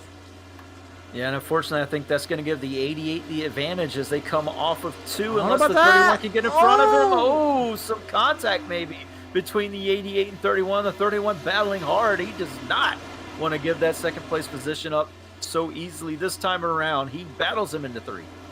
Now Joseph restricts the arc that Bothwell can get into the entry to corner, but here comes Gaffright as well. They're not done battling for second, and Gaffright wants to go forward. Side by side down the front straight, Causey with the advantage, but Bothwell still keeps it down on the inside. Both of them really drive the entry of the corner hard, and Causey gets loose. Here comes Bothwell.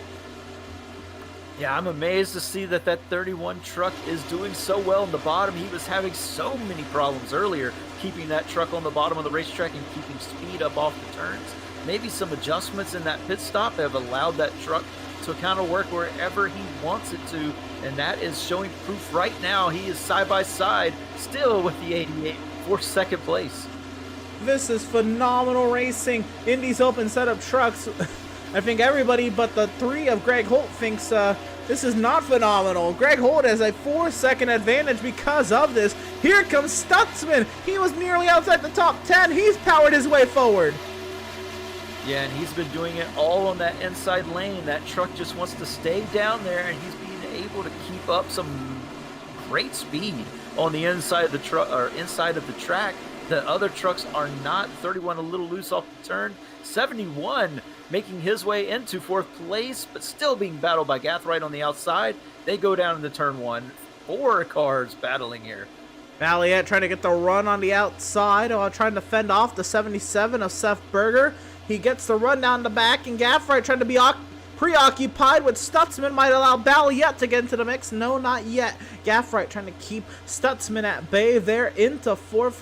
And Bothwell up the track as well. Might eliminate the top side for this battle as well. Now Stutzman clears Gaffright, and now Bothwell under attack from the 71. Yeah, and I think the 27 backed out there knowing he was going to catch that 31 very quickly down the front stretch. So he's going to try and take that inside lane to get around him a little easier. To 71 now, clearing, or trying to, the 31 of Bothwell to take that 3rd position away. But it's still side by side. Bothwell's going to keep fighting. If one thing's for sure, that 31 truck is very hard to get by. He's giving it, dude. He is trying to keep that 31 truck alive, and this is a much better performance tonight than it was even at Rockham. Even if it doesn't follow all the way through, just keeping it on the lead lap through lap 54 as opposed to falling a lap down on lap 15 last week is significantly a significant improvement in the direction for Brad Bothwell, and I'm all for it. Into the top 5 and fighting hard to keep himself in the top 5 still as we work our way halfway-ish through stage number 2, halfway to stage number 2, because stage number 2 is at the completion of lap 79. Actually on our way there, actually, and a couple laps into the fence from Gathright on Bothwell. Ooh, Gathright moved down, trying to do the slide. That slide job and stay up in front of the 31. 31 tried to get under him, and the Gathright came down to try and block it. And man, that was really, really close. I think they did actually touch bumpers, but no harm, no foul. Just some good hard racing for that that 4th position. Now Bothwell's going to be pressured from Balliet and Berger from behind to get into the top 5. Oh, Balliet sideways. What a catch from Joshua Balliet. And he's going to lose 2, maybe 3 spots because of it, but what a save. And here comes Joyner on Berger.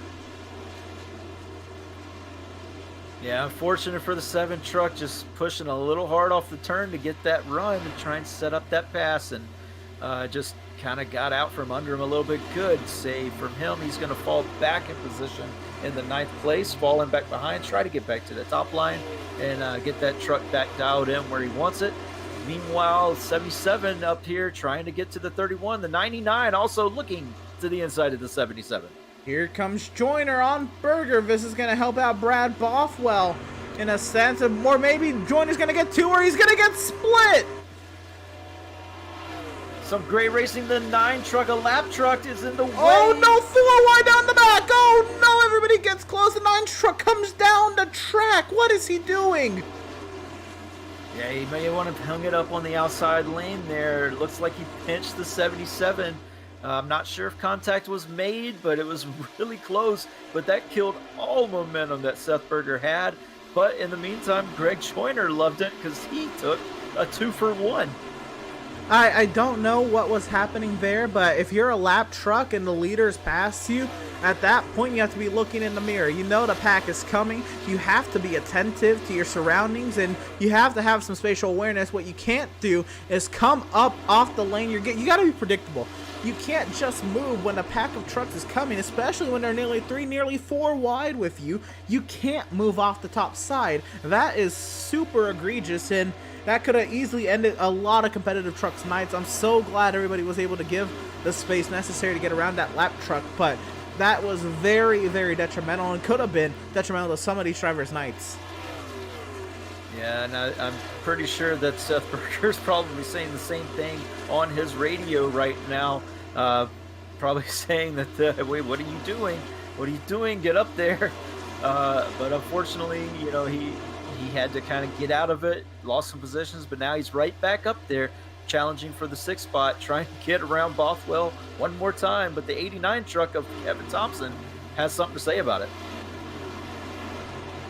So we continue on here, working lap 60 of 175. So that means we're coming around to 19 laps to go in stage number 1. And my goodness, Greg Holt has a 5-second advantage over Joseph Causey and company. Yeah, Jeremiah Stutzman staying right there with Joseph Causey. I am quite impressed with how Stutzman is running tonight. That truck looks dialed in, and it has from the get-go. I mean, he's just slowly made up places. Now he's right there with the 2nd place truck of Joseph Causey, looking to possibly challenge him here with not too much left in the stage. Yeah, 2nd position definitely up for grabs here, and he's got enough time to do it too. There's not a lot of time left in the stage for him to make a move, but I'd say 18, 17 laps to go. That's plenty of time to try to make that move and size up Causey, save your tires, and see what you have for the 88. Yeah, and you just see how that truck is handling off of 4. Remember, 4 is a little bit longer than 2, so it reacts a little bit differently coming off the turn, or maybe want to get on the power a little bit early like you do off of turn 2. But if you do that, back end wants to step out a little bit. Oh, it does there off of 2 as I'm talking about it. And so it looks like that truck is getting a little bit looser as the run goes on. He might might hurt him here, you know, burning up that rear tire, trying to put the power down as we get later. Really tight in the turn 3. Seth Berger almost had his nose to the inside of Kevin Thompson, and Kevin Thompson almost got his nose chopped by Brad Bothwell. That could have been very crazy, very that would have been something in the turn 3. Nearly 3 trucks all in one lane. Looks like Berger was able to back off in time and stay out of that, and there was no contact between Bothwell and Kevin Thompson. Bothwell falls back behind Thompson. Now Thompson into 6th. Bothwell, though, with the surge back to the inside, trying to get back into 6th. But now Berger and Balliet want to find their way around the 31 as well. Yeah, and I think that 31 truck is becoming Seth Berger's his golden calf almost. You know, he's just tried to size him up time and time again, and he ends up being the one that gets passed by another truck trying to get around him, and he's going to have some more competition as this group of the 24 and a 75, I believe that is. Yep. Fitzpatrick, Miz, and Pratt all catching these guys very quickly. They want to put their hat in and try and get up a few more spots and make their way into the top 10 comfortably. Ooh, there's a lap truck right there. That's Jesse Adams in the 55. They just caught him a little at a little bit of a bad time. They're right on corner exit. They were all right in the middle of the track, and now Adams into the barrier as well to add some salt to the wound. And here comes Fitzpatrick trying to find his way past Balliet as Berger still trying to find his way past Bothwell. I think he might just send it in here like a dirt track driver, and he'll keep it planted on the bottom. But Seth is I know I would with the lap truck of the 9 and now the 31 of Bothwell. Berger is not having the time right now.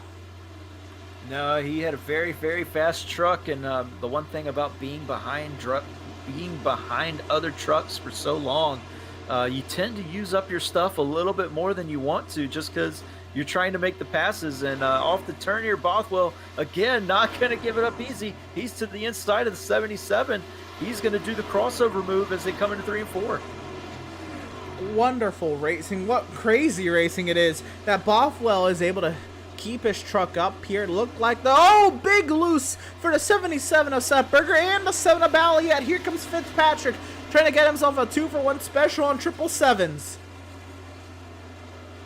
Yeah, and again the 77 finds himself back behind the 31 truck. Got to do it all over again. The 7 truck. That truck does not like being on the bottom, I don't think. It has had a couple of rough corners being down there on that bottom lane. But, oh my gosh, what a beautiful save from Balliet. And, I mean, not making contact with the 2 truck of Fitzpatrick and the 24 as they go by. I just think that maybe some of that damage from earlier might be upsetting the handling on that 7 truck. Yeah, I'm sure he's hoping for a yellow flag to come out so he can try to get some of that right side repaired. And that's part of it, unfortunately. You know, with Homestead, you can be painting the left side tires on that white line. You'll be just scraping that right side along the outside wall. That's just kind of the extent of the lanes here with the progressive banking. And he elected the wall. I think that's kind of what's worked better for him. And that he caught the wall, and now he's having to suffer with it. And now outside the top 10 for the first time today for Joshua Balliet. Yeah, he's had a good truck all day long, and unfortunately some damage maybe trying to take effect here as we get late into this run, getting towards the end of stage 2, and now he's out of the points for stage 2. I'm not sure he's going to have the truck under him, though, to try and fight back. So we take a peep at up front, and it is Greg Holt, a near 6 second advantage over Joseph Causey. Causey keeping Jeremiah Stutzman at bay as well. And yeah, Greg Holt does not want to see a caution at this rate. Greg Holt is on a Sunday drive out here. My goodness, what a margin, 70 laps in. Exactly, and he's going to have some lap traffic coming up in maybe a couple of laps as we get towards the end of the stage.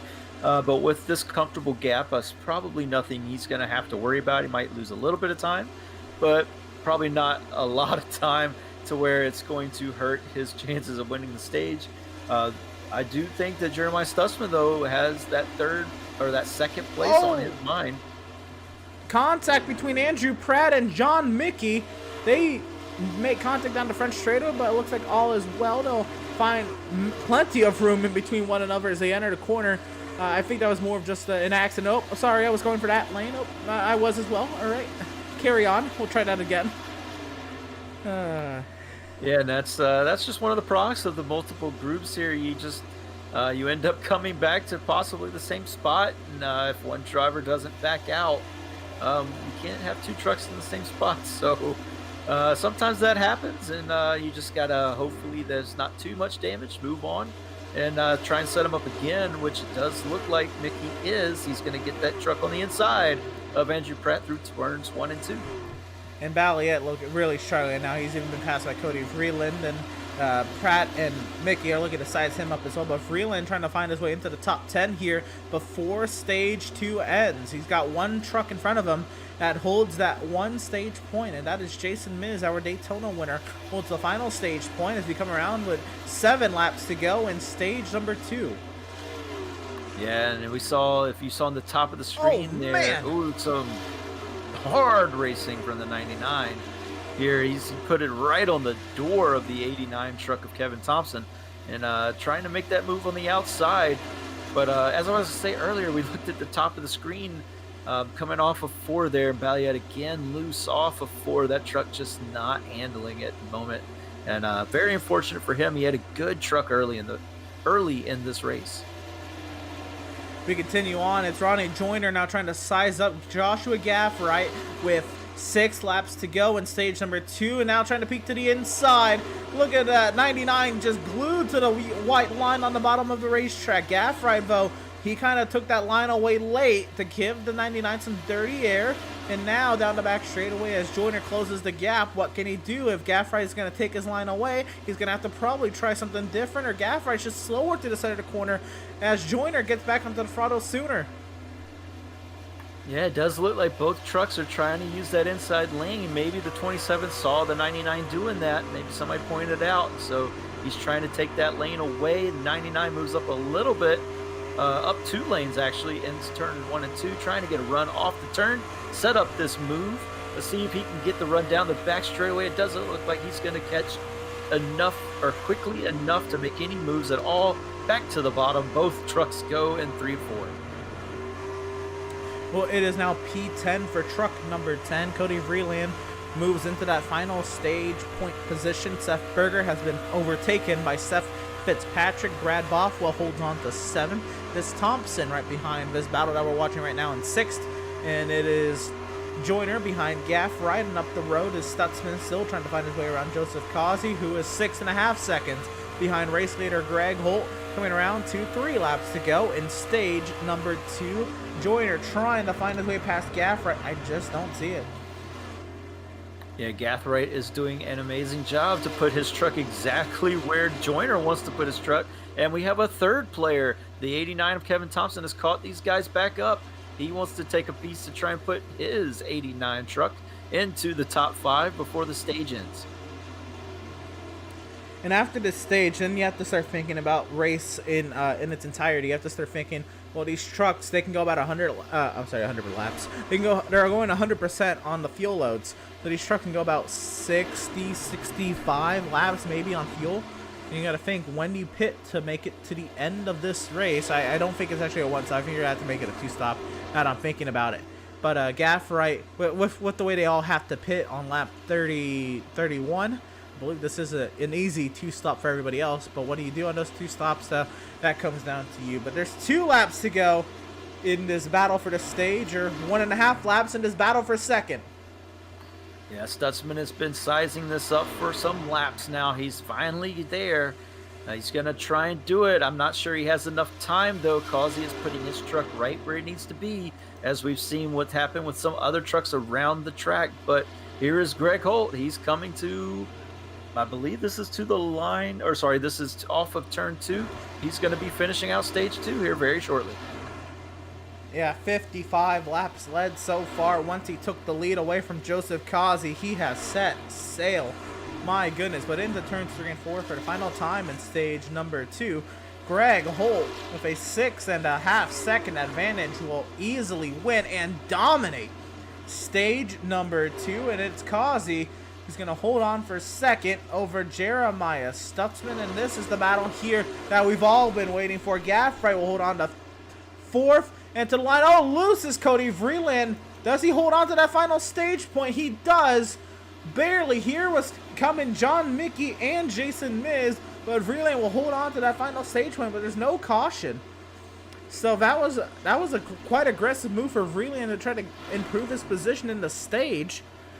But he gives up potential race positions there just by doing that.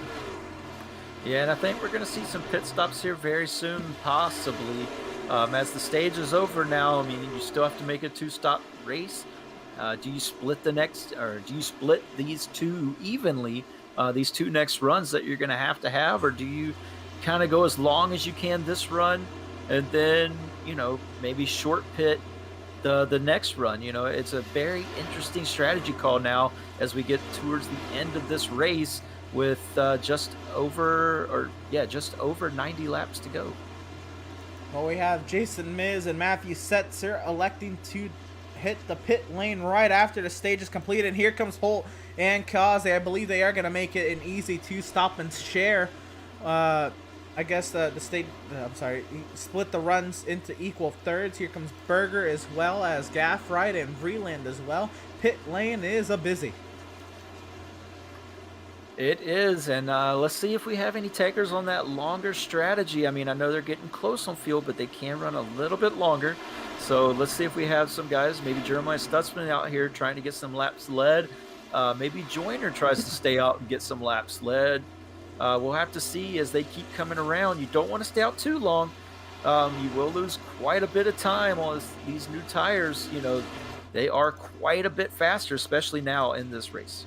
Here comes Thompson and Bothwell and Fitzpatrick and John Mickey into the pit lane, as well as Andrew Pratt and Farron Elam Jr., along with the 63 of Randall Barnett and the 48 of Garrett Velzy. Yeah, the pit lane very busy.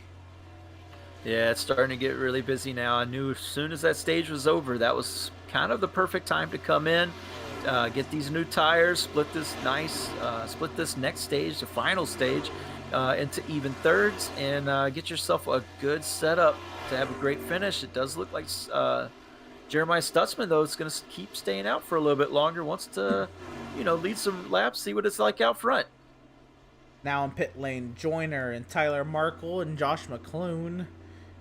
Devin Smith, Brandon Richardson, James Gilliard all in the pit lane, and now Daniel Park will peel off into the pit lane from the top 10. We continue on, and if you remember from last season, and I don't really know because we only did 4 races with us, and they were quite a while ago, but Jeremiah Stutzman would always be the driver to be trying some sort of fuel strategy, trying to save fuel, trying to hope for a caution, something to go his favor, and he's out here once again, just staying extra long, trying to see how many laps he can get out of this 71 truck. Yeah, I remember that from the first couple races. He tried some very interesting strategies. Not many of them would pay off the way he wanted to. He brings it in this time, but definitely wants to, think outside the box, try to find an advantage as any way he can with using the pit stops, using fuel-saving tactics, and anything he can to put his truck in the best position to win this race. Well, you know what? The one win he did win last season, the one race he did win last season was Auto Club, and he stole that race away from Jacob Zala, who dominated that race, by the way, led well over 50, 60 laps. Jeremiah Stutzman came and stole the show on a fuel strategy play at the Auto Club Speedway, which we're heading to next week, by the way. Look for Jeremiah Stutzman to pull some sort of strategy, maybe even a little bit of fuel-saving practice if he's a little rusty today. I don't know, but here comes Joshua Fox into the pit lane, which will relinquish the lead back to Greg Holt. Yeah, trying to get some laps led. Nothing too wrong with that, especially if you've not been up front. It's nice to get those laps. And I think we got a spinner off turn number 4. I believe it was maybe just somebody getting loose. Can't identify the car, but We did have a truck that was sideways off of 4, and then there was smoke following it. Looks like we are okay to continue racing, but a very scary moment out of turn 4 for somebody. Yeah, and we did talk to Greg Holt earlier. He said that this thing is very slick for the first like 3 laps, and then it starts to come to you. Probably just a product of that. New tires on the truck as they come off of turn 4, which is really easy to get loose off of turn 4, and probably most likely what happened. So we continue on here, and the margin Greg has over Joseph Causey has shrunk by, well, 0.7 of a second. It is now down to 5.8 seconds as opposed to 6.5. And we continue on, but Causey now has a large advantage over Joshua Balliette, who I believe has worked on that truck a little bit. That truck doesn't look as damaged, but it doesn't look repaired, so I can imagine he sat and took repairs. He did not, actually. There's no damage repairs on that truck, and the 32 of Jeremy C. Poole is back on the pit lane, so I'd imagine he might have been the driver either spinning or maybe a penalty for Jeremy C. Poole. Yeah, possibly a speeding penalty, or maybe he was the truck that spun. Really interested to see what Balliette did on his stop. He made up quite a bit of positions. He is falling way back in the order. Maybe a 2-tire stop, trying to play, this short pit game. Take the 2 tires now, and then maybe come in a little bit earlier than everybody else. Take the 4 tires and run it long to the end. I mean, it's not a bad strategy to take. You got to do something to get yourself back in the game, and maybe that's what he's doing. Well, you know what? I think actually, so I'm looking at it here, he did not make a 2-tire pit stop. What he did was he pitted 8 laps before everybody else. He pitted 16 laps ago. Everybody else pitted 8 laps ago. So he's up here on the oldest tires, but he ran 8 laps on fresh tires while everybody else was on old tires. He got himself from outside the top 10 into 3rd, and now he's hoping for a potential caution to play out. Maybe not now, but maybe in about 20 laps or so. So he can come down, get fresh tires of everybody else, and be right back in play. Oh, yeah, we missed that, unfortunately. I mean, a great strategy call. Once you're out of the points, know that you're probably not going to have the truck to come in or to get into the top 10 and get those stage points. Why not come down and split this stage into actual equal thirds? And it looks like that's probably what he did when he was taken out of the top 10. Just come on down, get those tires, and make up some ground. And, man, I mean, he made up a ton of time coming in that early. I mean, you just see how much fresh tires are worth. So here's Stutzman ahead of Seth Fitzpatrick. Stutzman working his way forward on the freshest tires of everybody, other than the lap truck there of Jeremy C. Poole. Jeremiah Stutzman, he is on 6-lap old tires, while Seth Fitzpatrick is on 10-lap old tires. And here comes Ronnie Joyner as well on 8-lap old tires. So the varying tire ages by a couple laps will come into play, and we'll see how everybody plays out here. But Brad Bothwell, very impressive. As opposed to last week, falling a lap down on lap 15 after qualifying a pole, this week has kept it inside the top 10. A very impressive run for Brad Bothwell today. Yeah, it looks like they've been doing some work on that truck in each pit stop, trying to make it a little bit better on the long runs. And possibly doing that. Ooh, it looks like the 32 and the 90, the 99 there getting a little close together. 32 way up to the wall in 3 and 4, and trying to keep alongside of Greg Joyner as they go down the front stretch.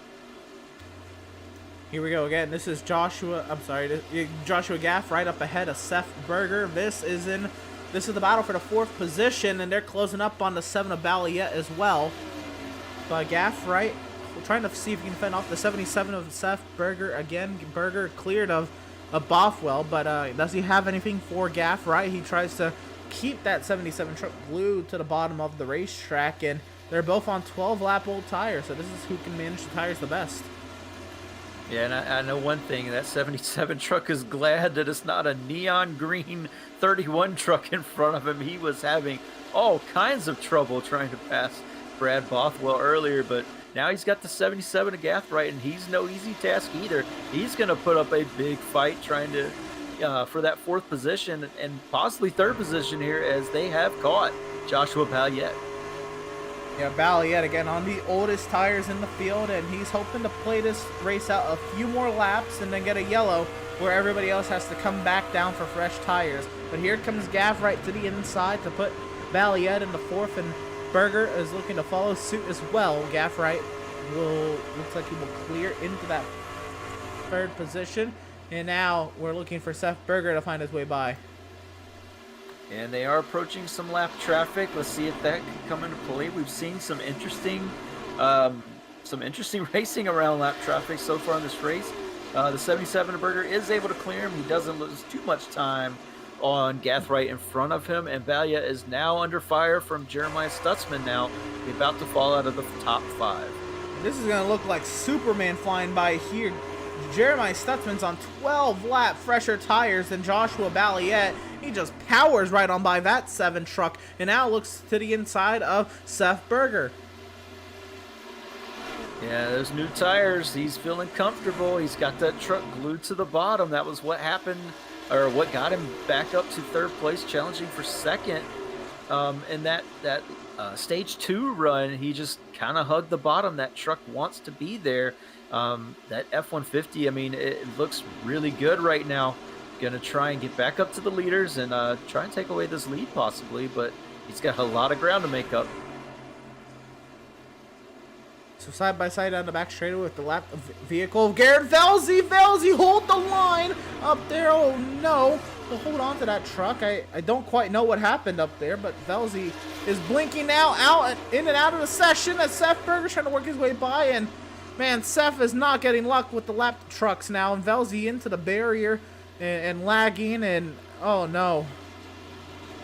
Yeah, unfortunate timing for the 77 truck to have Velzy on his outside. It does look like Velzy may have clipped the wall there in the middle of the turn, or yeah, in the middle of the turn, and it just that's what got this, got him coming down a little bit and almost contact with the 77. But good running there from Seth Berger not to hit Velzy and ruin his night. Just kind of hang on to it. Oh, Balliet back in the wall. Oh no, unfortunate again. So the 48 of Garrett Velzy not having the best of nights tonight, trying to stay in the session. Last season, he was a playoff driver. He won at Talladega last season, got himself into the playoffs. Trying to see if he can make the playoffs again this season. Not off to a great start. And a lap down today here at Homestead, and trying to see what he's got. He has about a 4-second advantage over his next closest competitor of Randall Barnett, but Garrett Velzy trying to keep himself alive in this race, keep himself 1 lap down, and now Balliet is going to be under heavy attack, and Balliet tonight has gone from bad to worse. Yeah, and the 2 truck gives him a nice shove there into turn 1. I'm not sure that the 7 truck liked that too much. Big hit going into the turn there. Balliet probably just having to back up his turns a little bit more than the other trucks at the moment, being on those older tires. 2 truck being held up. The 31 of Bothwell is going to look to the inside as they go down into 3 and 4. Nearly 3 wide through turns 3 and 4. Balliet slides up, and Fitzpatrick wants to find a way by this 7 truck now. And again, Balliet is on the oldest tires now. He'd want a caution to come out before he slips outside the top 10. But Balliet trying to keep that 7 truck alive, or he might try that strategy one more time on the next round of pit stops, which I would imagine will be coming in the next 30 or so laps, as we are already 20 laps in on this stint. So yeah, I would imagine the next 30 laps or so we'd be seeing pit stops. So already quite the distance away. Greg Holt just checking in on him on his Sunday drive. He is on he's led 74 laps and up to a 6.8 second advantage. Yeah, and he's definitely checked out. I mean, there is no one around him other than some lap traffic. Causey 6.7, 6.9, almost 7 seconds back. And then behind them is Stutzman. He has taken away that 3rd place from Gathright. 13.5 seconds back. He is closing, but I just don't know if he's closing quick enough to challenge Greg Holt. He is checked out. Absolutely checked out indeed. Again, Stutzman has a lot of work to do. He's going to catch Joseph Causey, and everybody else is open up their relative advantages. And now Thompson trying to find his way by Seth Fitzpatrick. This for the 8th position. and they go side by side down the back straightaway. And this is Thompson now working on Fitzpatrick. Bothwell up the road as well, and Thompson is on the same age tires as Bothwell and 1 lap fresher tires in the 2 of Fitzpatrick, so he'll make that move stick, and he'll set his sights on the neon green 31 up the road. Yep, and they're going to have Garrett Velzy. He's trying to keep his truck out of the way and just ride this one to the end with the damage that he has. Bothwell, again, we can't say it enough, such a great performance here so far, keeping that 31 truck in the top 10 pretty much the entire race. Big improvements from last week. So glad to see that. And this is the track, like I said, that you wanted to do, wanted to make those adjustments on, as the mile and a halves are kind of the meat and potatoes of the oval seasons. You want to see what your truck has and how you can handle it as the runs go on. And we're having some good long runs tonight. Speaking of good long runs, it's been a pretty long run for us without a break, so we're going to step aside and take a quick break. We're going to go side by side here at PitStop TV. Don't go anywhere. Greg Holt continues to lead here at Homestead.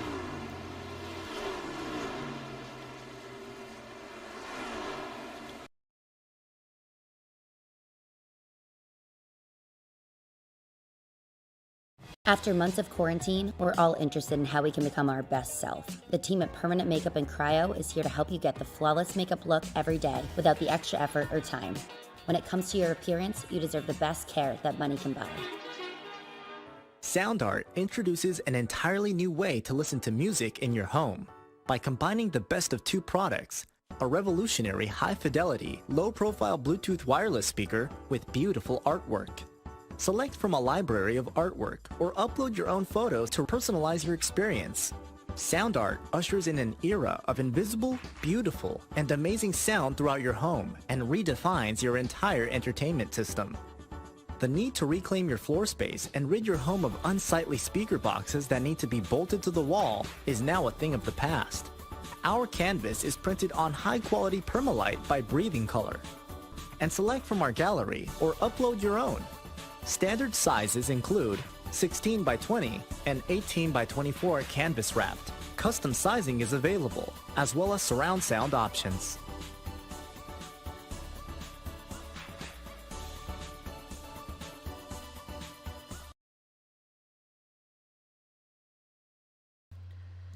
Welcome, race fans, back to the virtual Homestead-Miami Speedway. Greg Holt, still our race leader, now opens to an 8-second advantage over the rest of the field here. And once again, I want to shout out the IORL IndyCar crew today on PitStop TV. Trey Shuttlesworth and Eric Brennan holding down the fort over there. Again, we've done this before on PitStop TV, usually on Monday nights, where we've had 2 broadcasts on the same night. And we've had, I believe, on a Friday night in recent memory. I say recent, maybe over like a year ago at this point, or closer to a year ago. We've had 2 broadcasts at the same time on a Friday night, but it's been a long time since PitStop TV has pulled double duty at the same time. So once again, just shout out Trey Shuttlesworth, Eric Brennan holding down the fort up in virtual Chicago, Illinois. We're on the other end of the other side of the nation, if you will, in virtual Homestead-Miami, Florida, and doing a great job here at Homestead, calling tonight round number 3 of the Outlaws Sim Series. And again, just shout out Trey Shuttlesworth for coming back to the production side once again. It's been a while since he's done it, and I'm sure he's doing a great job there. It's been great to set him back up and get ready to go to do a great job on tonight's production up there. And Chicago, by the way, Trey Shuttlesworth is producing the series that he won in the week prior. Trey Shuttlesworth won a VIORL Watkins Glen race just 1 week ago. So that's got to be something. Unfortunately, he doesn't compete full-time in that series anyway, but that's got to be something to broadcast the series you just won in the week before. But tonight, again, Devin Zimmerman on the call with me and Vincent Cortez rocking the social media coverage this evening. And if you want to check out where Vinny is doing his social media updates tonight, you can check out our Facebook there at facebook.com/PitStop TV, our Twitter at PitStop TV _, Instagram at Pit_Stop_TV, and of course our YouTube, where we have both the IORL Indy cars at Chicago Street Course and the Outlaws Sim Series Gunman trucks here at Homestead-Miami Speedway at youtube.com/C/PitStop TV1. And Devin, here we are at Homestead. 62 laps to go. 1 pit stop left for these drivers. Greg Holt, 8.5 seconds. 9.5 seconds. Oh, goodness.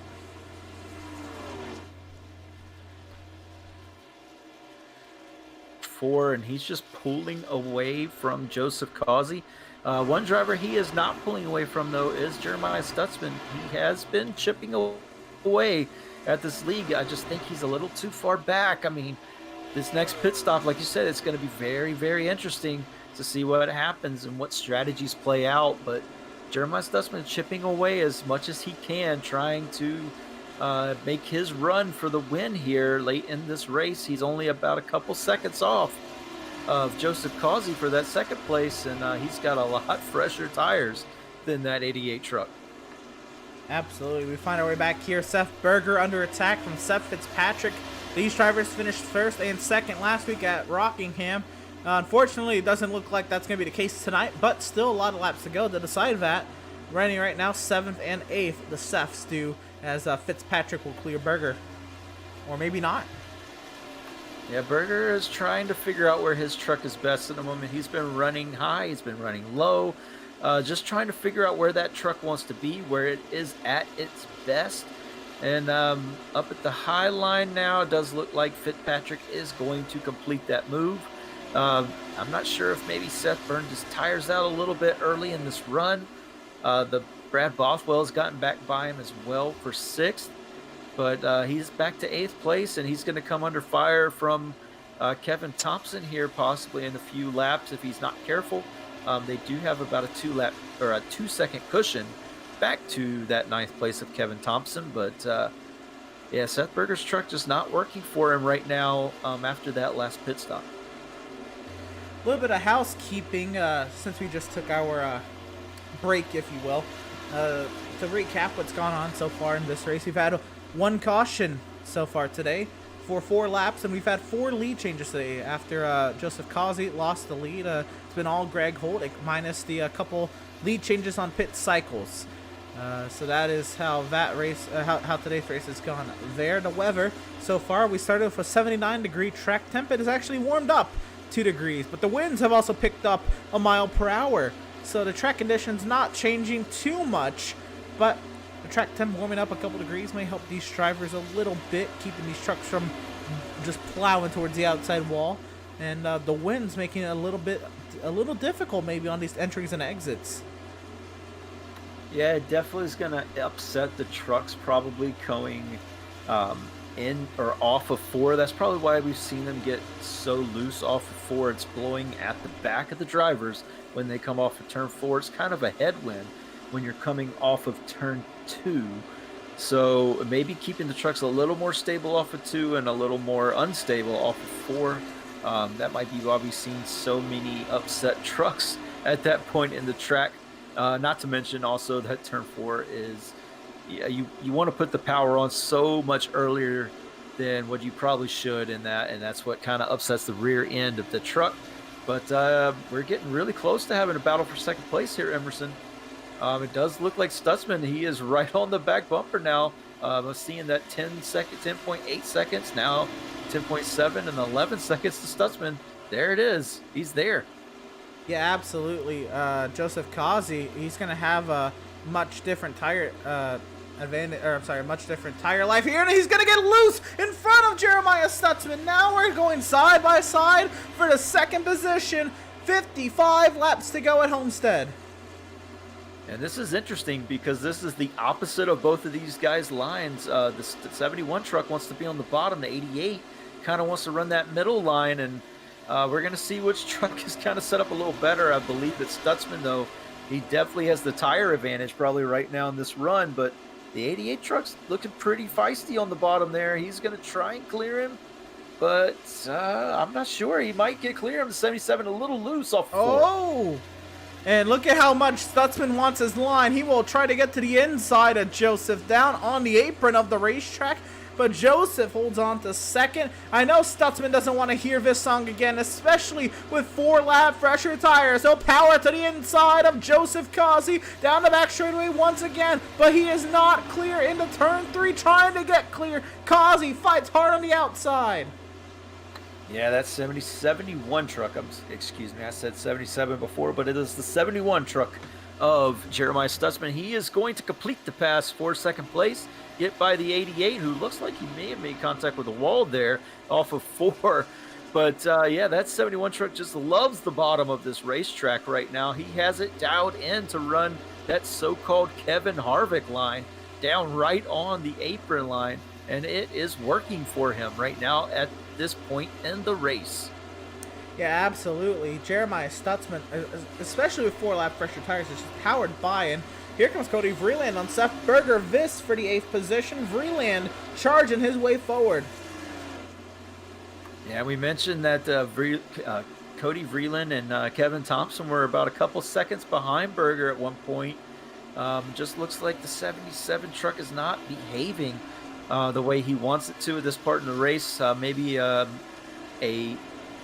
adjustment on the pit stop not exactly working the way that they thought it was. I'm not too sure right now, but the 77 truck is struggling more so than it was early in this race.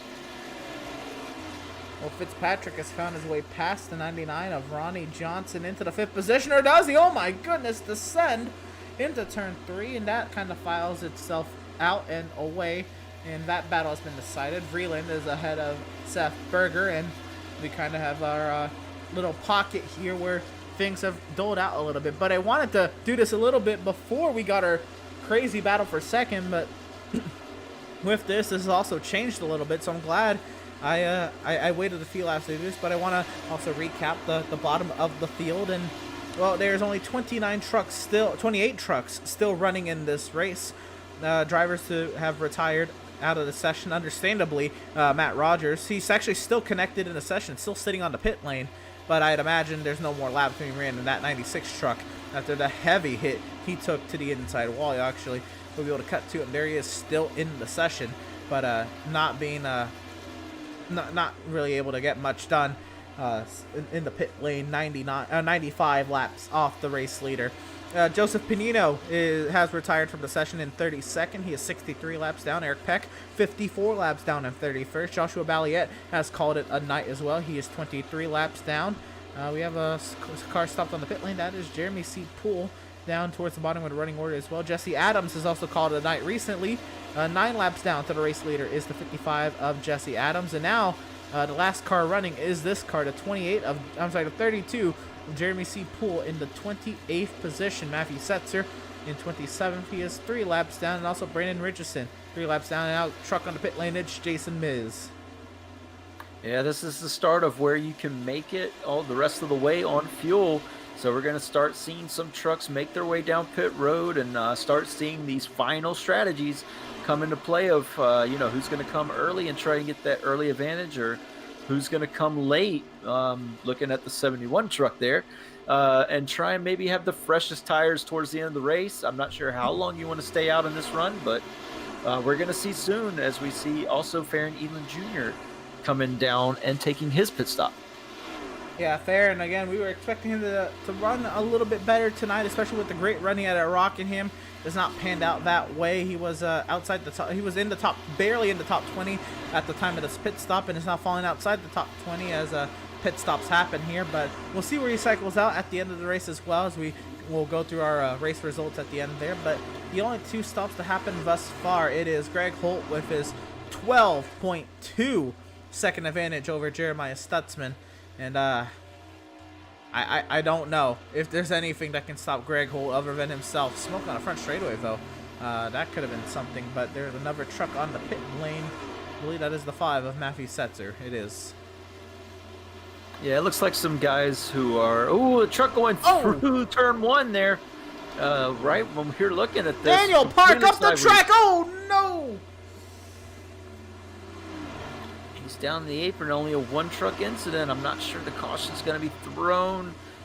Fortunate for him, but man, he just came sliding through our picture completely sideways all the way through turn 1 and almost through turn 2. Well, you know what that does? That brings Seth and Joseph Causey to pit lane trying to beat the caution.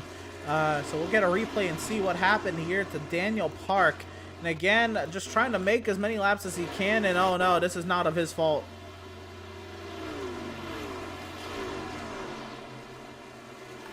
see what happens here. This is probably off of turn 3 and 4 at the moment. Running the high lane. Got a truck underneath him.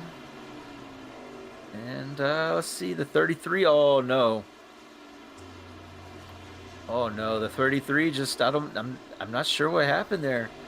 Just ran right up into the rear quarter panel of the 6 truck. Yeah,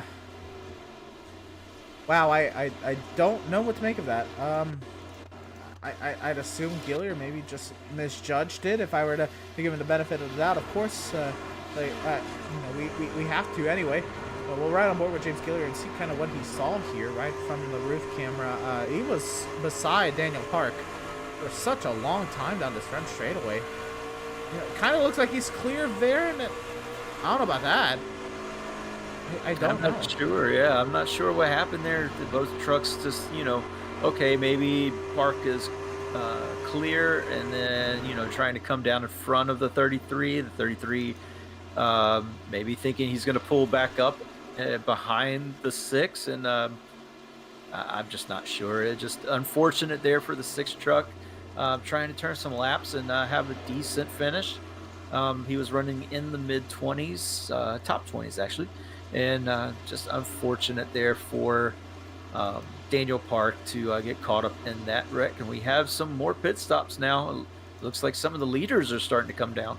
Yeah, Greg Holt has come down. We have a lot of drivers on the pit lane. Bothwell, Pratt, Vreeland, as well as Lingerfelt and Seth Fitzpatrick leaving the pit lane. Many drivers electing to make pit stops here, and I'd imagine Jeremiah Stetson's going to go as long as he can, and he'll have a significant tire advantage. If he's going to have maybe, what we're thinking, maybe 8, 9, 10 laps fresher tires in the field, that will be crazy. I don't know if it's going to win him the race, but it might solidify a second. Oh, definitely. I mean, we saw how he drove back through the field on those fresher tires than every other driver. Going to take this long. I don't know how long you want to take it. You got to leave yourself time to make all those moves. But, yeah, he's definitely going to try it. We'll see what happens as they all pan out. He is getting some lap plays. Oh, no, the 69 truck. John Mickey on the bottom of the track, and he will tow away. Before much harm is done, we'll try to get a quick replay and see what happened to the 69 John Mickey. I'm going to imagine this is... Oh, no, he just came off the pit lane as well. This is on his outlap. And imagine he just... a little too much gas. And Kevin Thompson backed up a country mile on pit lane. We'll get to that, but here's the replay. John Mickey on his outlap. Unfortunate. Yeah, just another victim of those new tires coming off of 4. We mentioned... that these trucks are just naturally loose off of turn 4, and also with this this wind at your back, it's just going to upset that truck even more off of 4. I mean, it's blowing at 13 miles an hour, I believe, right now is what my screen is telling me. 89 truck having trouble getting in his pit box here. Kevin Thompson, that's going to hurt his good night that he had going. Especially under green flag conditions. You never want to miss your pit box and see that happen at that point in time. But here's Jeremiah Stutzman. He's made his pit stop. Stutzman off the pit lane. He will follow the 67 there of Doug Solms off the pit lane. James Gillier now in the pit box as Greg Holt goes fastest. Devin Smith makes his way to the pit lane along with Tyler Markle. Yeah, Markle stayed pretty long there on that run. Wasn't able to get a lap led, but he's had made it up into the top 5. But now that he makes his pit stop, he's going to be about to go a lap down, as the leader Greg Holt is going to be coming around probably before he gets up to speed. Jeremiah Stutzman not losing too much ground this time. He is only about 7 seconds off of Joseph Causey. And he has the freshest tires. Let's see what he can do with them as we get closer and closer towards the end of this race. Final driver to pit here, at least of the front runners. Joshua Fox comes in and get his service. That'll put Stutzman in the 3rd position. And another slow truck there. I believe that was Doug Solms. Probably another self-spinner, but we'll take a replay and see what happened to the Canadian in the 67.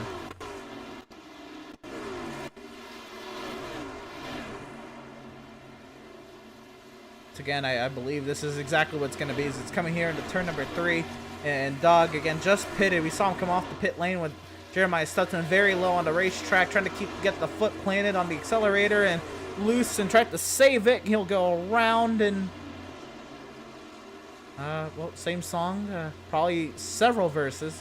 We probably haven't caught all of them today. But it'll be Doug some not going completely around, just a self-spin. A self-slide, not even a spin. And he'll carry on. Yeah, and he's going to have to be careful. Those tires all heated up. Now he's going to have to take care of them, be very gentle with them. Or he can see himself going around again. Here is our leader, though, Greg Holt, getting through some lap traffic. He's putting the 18 truck there. I believe that is a couple laps down for the 18 truck. Yep, 2 laps First down truck, for Joshua 2 down. McClune. Yeah, Joshua McClune, the first truck 2 laps down in that 18, and Ronnie Joyner has now fallen to last truck on the lead lap, or battling for last truck on the lead lap with Andrew Pratt. Actually, Andrew Pratt is 2 seconds back, but there is only 11 trucks on the lead lap, and unfortunately, this may change very quickly for Andrew Pratt. Oh, yes, it probably will. Unfortunately, I mean, Holt is just a man on a mission this week. I said it at the opening of the broadcast.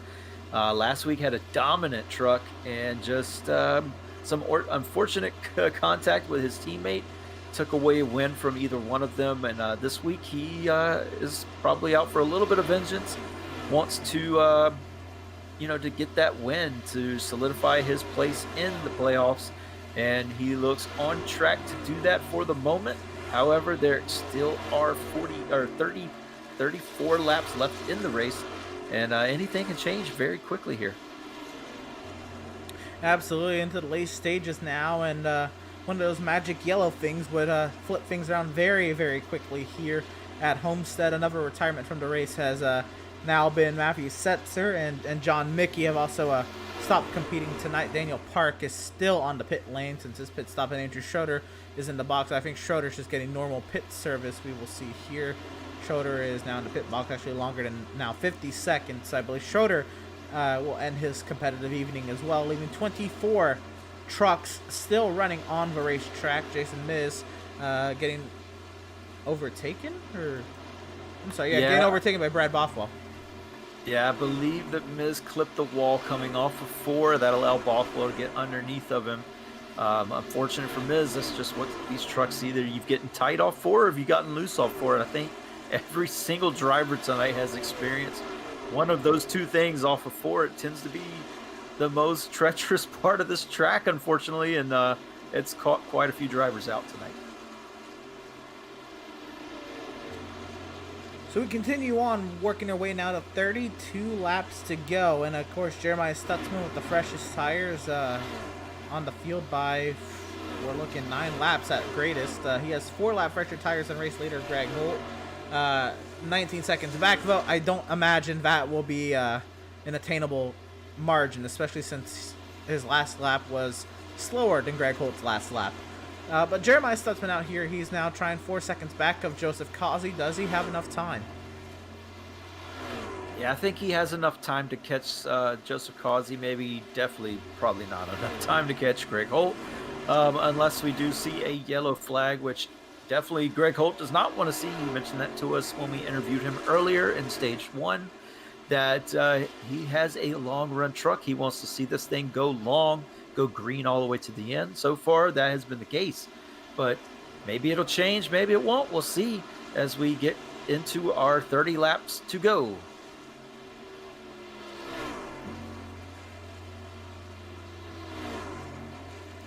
On our way back here, Gaffright holding on to this 5th position now. He's lost 4th to Seth Fitzpatrick, but now Seth Berger, does he have anything for Gaffright? We've been kind of seeing this play out all race, and is this where it finally gets decided? 2 lap older tires for Seth Berger, unfortunately, so I don't believe Berger will have anything for Gaffright unless something major happens here. But Joseph Causey is on the oldest tires of the top 5 by about 6 laps. I don't imagine Fitzpatrick getting up here, but Fitzpatrick could have his fair shot at a podium with his 2. He has 2 lap fresher tires than Joseph Causey. we'll see. It could work out for him. Yeah, it definitely could. I mean, any new lap tires, even 2 laps, is still somewhat of an advantage at a track like this, where that right front, I mean, you really have to hold on to it, and if you're not careful, you can burn it off very easily. And it does burn off naturally, very quickly, actually, naturally. So 2 laps, is a great deal of time, and there is Jeremiah Stutzman. He's only about half a straightaway behind Joseph Causey at this point. He has 27 laps to make the move, or to get up here and make the move. I think he's going to make it happen, and he will be sitting comfortably in that second spot. And then, of course, then comes Seth Fitzpatrick, who has made up a little bit of ground on Joseph Causey. I'm not sure it's enough, but we'll keep an eye on it, see if he can get that 2 truck into the podium positions for the second week in a row. Right, 4.5 seconds back of Jeremiah Stutzman is this 2 truck of Seth Fitzpatrick. And, I don't think that's not attainable. I just don't know. We'll see if 25 laps is enough time. But Seth Fitzpatrick working his way now. And, again, even if he doesn't get podium tonight, a second, and a 4th to start the season would be phenomenal at 3 completely different track types. And I just want to bring it up. This is not updated, but I just want to bring up the standings one more time coming into today. Greg Holt, of course, top of the standings, and with his current run should be expanding that point lead. Joseph Causey in second should overtake Seth Fitzpatrick, but Fitzpatrick can keep himself very much in this title conversation, leaving today in third as we head to a 2-mile Speedway at Auto Club next week as well. Things are looking very bright for this 2 truck if he can hang in here. Most definitely. I mean, he's possibly going to lose that second position, like you said, but third at this point in the season with 3 completely different tracks. Definitely something to be proud of, especially with the finishes he's had. Like you said, 2 podiums in a row, looking for a 3rd in a row. Not sure he's got the truck to do it. He's fallen a little bit back of Joseph Causey now that Causey has been passed for that second place position. Jeremiah Stutzman has just got by him, I believe, and he set his sights on the leader, but he's still just a little too far back at this point in the race as we get close to 20 laps to go here. I'd imagine there's not a whole lot to write home about, but we will take a look at this replay of the overtake for second from Jeremiah Stutzman. 17.5 seconds behind race leader Greg Holt. My goodness, the domination it's been for Greg Holt. But here's the battle for second, and Stutzman just powers right up to the inside of Joseph Causey. And the overtake you down the back, side by side, lap trucks up the road. Causey tries to restrict the entry of Stutzman. Stutzman not using that lane, that road anyway, into turn number 3. And Stutzman just plants it down on the inside and will clear that orange number 88. Yeah, we've said it earlier, that 71 truck loves the inside of this track, and he has proven it again. He stays on the inside of the track for the majority of the run, pretty much all of the run, and I mean, it is working for him. Unfortunately, though, that 3 truck still pulling. He's starting to gain a little bit on the 3 truck, but just not enough, to put up a battle for the lead. Greg Holt has been all by himself for the majority of this race since the end of stage 1, and it is his race to lose right now. He looks fabulous to win this race, Emerson. Absolutely, and Jeremiah Stutzman that last lap ran 4/10 faster than Greg Holt, but there's just not enough laps in the race for that to even be a factor. Greg Holt would have to encounter some very heavy lap traffic and encounter some sort of problem potentially for Stutzman to even have a chance at this point. But if you look up in front of Greg Holt, that's just not the case. Yeah, he's got a plenty of clean track in front of him at the moment. He does have a little bit of gaggle when we get towards the 31 of Bothwell and the 77 of Berger, which he might catch towards the end of the race. But yeah, it's pretty spread out right now. Nobody really around him to prevent him from winning this race. The only thing that he's not going to want to see is a yellow flag, which, being that these trucks are really spread out, I don't see that happening. But my best Larry Mack impression, The yellow flag tends to come out here, and within the last 20 laps, around lap 15, lap 12, has been the average. So we'll see as we get to those numbers. That's normally when NASCAR is here, they burn those long green flag runs. The car's been on the track, and people tend to make some mistakes. So we'll see what happens as we get towards the end of this race. Well, here's James Gilliard pulling away from Farron Elam Jr. That for the 16th position, and has since dissipated. Any chance of Berger getting the Bothwell has also taken a huge dive, and he has lost now half a second to Bothwell since we last checked in that battle.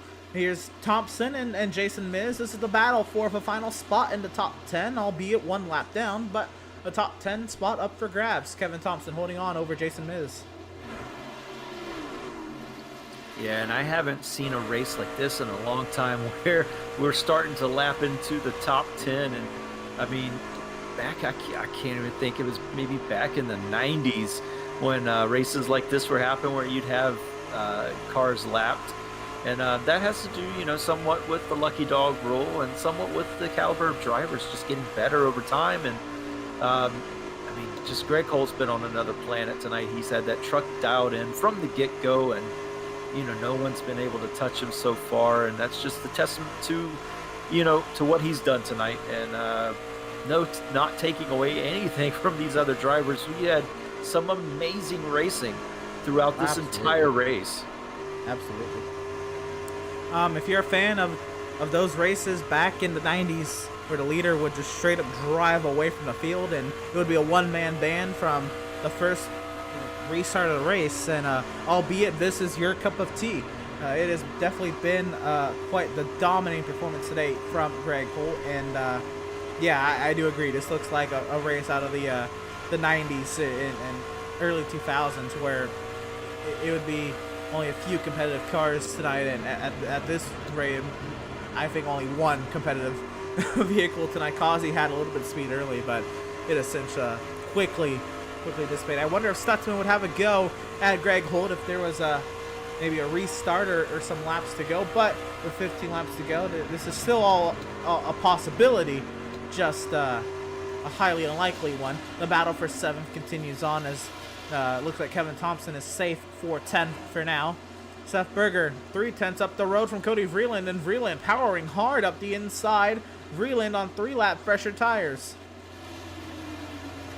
Yeah, he's putting his teammate Seth Berger under pressure. Seth has not had the best second half of this race. He's kept the truck in the top 10 though, but I mean, I know, just knowing Seth Berger, he would like to be a lot higher up, closer to the top 5, and it just hasn't been his night the second half of the race. He made contact with the wall earlier, and maybe that has just upset the balance of the truck to where he just can't drive it the way he wants to right now at this point in the race. But Cody Vreeland is through. He is in the 7th place position. Seth Berger falls back to 8th.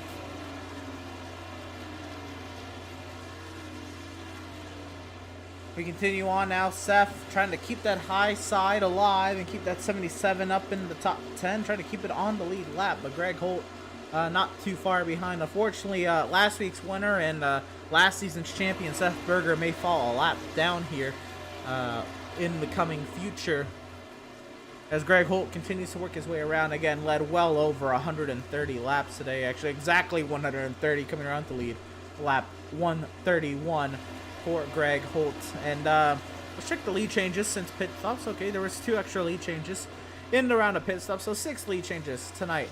After the 1 caution flag today. Actually, we had a few before the caution flag, but 6 lead changes all in all, and the weather has also stayed stagnant since the last time we checked. The wind has calmed down about 4 miles per hour out of the east. 12 laps to go this time by for Greg Holt and his 15.2 second advantage at the front of the field. The battle here now for the 16th position. This is Lingerfeld under attack from James Gilliard, Devin Smith as well joining the fray, and Doug Solms has powered his way by Farron Elam Jr. as well. The battle back here for 15th is still very much alive. It is, and not to take away from these drivers, they are fighting their heart out for these 15th position. And I mean, they've been nose to tail now for quite a few laps, just trying to figure out how to get a run on each other now that the tires are getting worn. The 33 truck, I believe, looks the best out of this group. He's just trying to set the 65 up to where he can make a pretty easy pass and not have to give up too much time to the 95 behind him of Devin Smith there. But yeah, it's proving a little more difficult probably than Gilliard would want at this point. But some great racing back here by these drivers. Yeah, absolutely. Here's Devin Smith trying to find his way to the outside of Gilliard as Lingerfeld is under heavy attack, may lose 2 spots here. Gilliard trying to size up. Lingerfeld right up in front of Smith. Smith got very tight at the center of the corner, and now here comes Gilliard for 15th. Can he send it on Lingerfeld?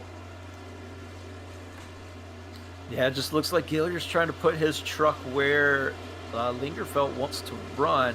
Or sorry, I think I have that backwards actually. But yeah, they look like they're just trying to put their truck where the 33 wants to run. The 33 trying to run a little bit higher line entering and then diving it down, trying to get the run off the turn. It's working for him off turn 4, not so much off of turn 2 from the looks of it. Ooh, and he clicks the wall right there. A little scrape. That's going to hurt his chances. He keeps up the momentum though, but that's going to hurt a little bit, and that's going to put him back in the clutches of Devin Smith possibly if he's not careful. Potentially, but we're looking off the tailgate now of Lingerfeld, and we'll take a look at the tires here and see how Lingerfeld is actually on a 4-lap older tires than Gilliard, but they are all on severely old tires at this point, well into the 30s. 34-lap old tires for Lingerfeld, but here comes Gilliard side by side. He'll pull up alongside on turn number 4, and across the line, it's still Lingerfeld. Can he hold him on the outside? Yeah, Lingerfeld got loose off of turn 4. That allowed the 33 truck. 33 truck going to ride him up as he takes the middle lane, forcing Lingerfeld a little bit higher than maybe he wanted to be. Gilliard still alongside as they come down the back straight. Let's see if he can make the turn. They get close. And, the 33 truck had to get out of it a little bit not to make contact with the 65. Brilliant defense from Kyle Lingerfeld, but here comes Gilliard powering up the inside and across the line. It's still Lingerfeld over Gilliard. No, Lingerfeld will clear into 1. I'm sorry, Gilliard will clear into 1. And that is 15 for James Gilliard. Now Devin Smith wants in on this as Bothwell. Well, let's look at Brad Bothwell. He's under attack from Cody Vreeland. Vreeland is only 7/10 behind Bothwell. Yeah, and this is a battle for 15th, a big battle for 15th, right in front of a battle for 6th. I mean, this is getting really interesting really quick. These guys don't want to let these guys he's sideways! Yeah, these lap down cars don't want to let these lead lap cars by with having to sacrifice the position themselves. So it's going to get very interesting very quickly here for the 31 and the 10.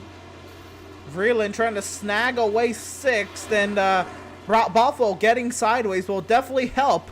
It'll light up the right rear tire, and now having to go on defense mode as there is a gaggle of trucks in front. This is again a battle for the 15th position, as you mentioned, right in front of the battle for 6. And Seth Berger's actually since fallen off. He's gone a lap down and lost several seconds to Vreeland and Bothwell. I'd imagine Seth's just trying to pace himself to the checker. Actually, Seth's under attack from Andrew Pratt. We'll catch up with that in a second, but the battle for 6th. Here comes Vreeland to the inside of Bothwell. There's a lap truck up that 3 wide off of turn number 2. Oh my goodness, these trucks were so close together, fighting tooth and nail for every inch of the track. Bothwell hangs on. He gets back down in front of the 10 as they go through 3 and 4.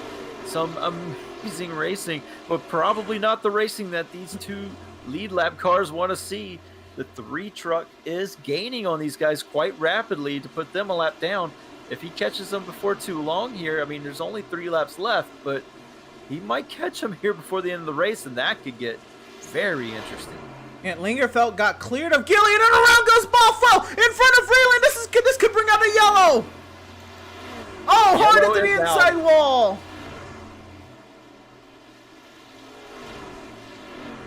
And a caution on the Speedway. Greg Holt did not want to see that. But one driver who did is the 71 truck of Stutzman. they're all going to come down. They're going to get some fresh tires now. They're going to have a green-white checker, I think, for the win, or for the shootout, for the win of this race. We're going to get some overtime trucking in PitStop TV here. Oh my goodness. I do not want to be, I want to be a fly in the wall hearing what Greg Holt has to say about this. But Linger felt loose in front of Bothwell, sideswipes Bothwell, and then Vreeland had nowhere to go as well, and 2 lead lap trucks, one not damaged, one has lit up the tires, the other one damaged on the front end. Cody Vreeland, big impact to that 10 truck.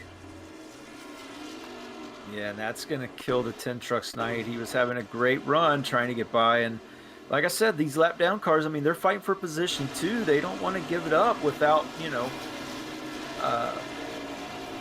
having to give up the position themselves and possibly lose out to their competitors. So they're running as hard as they can. The lead lap cars are trying to get by, and just a very unfortunate circumstance there.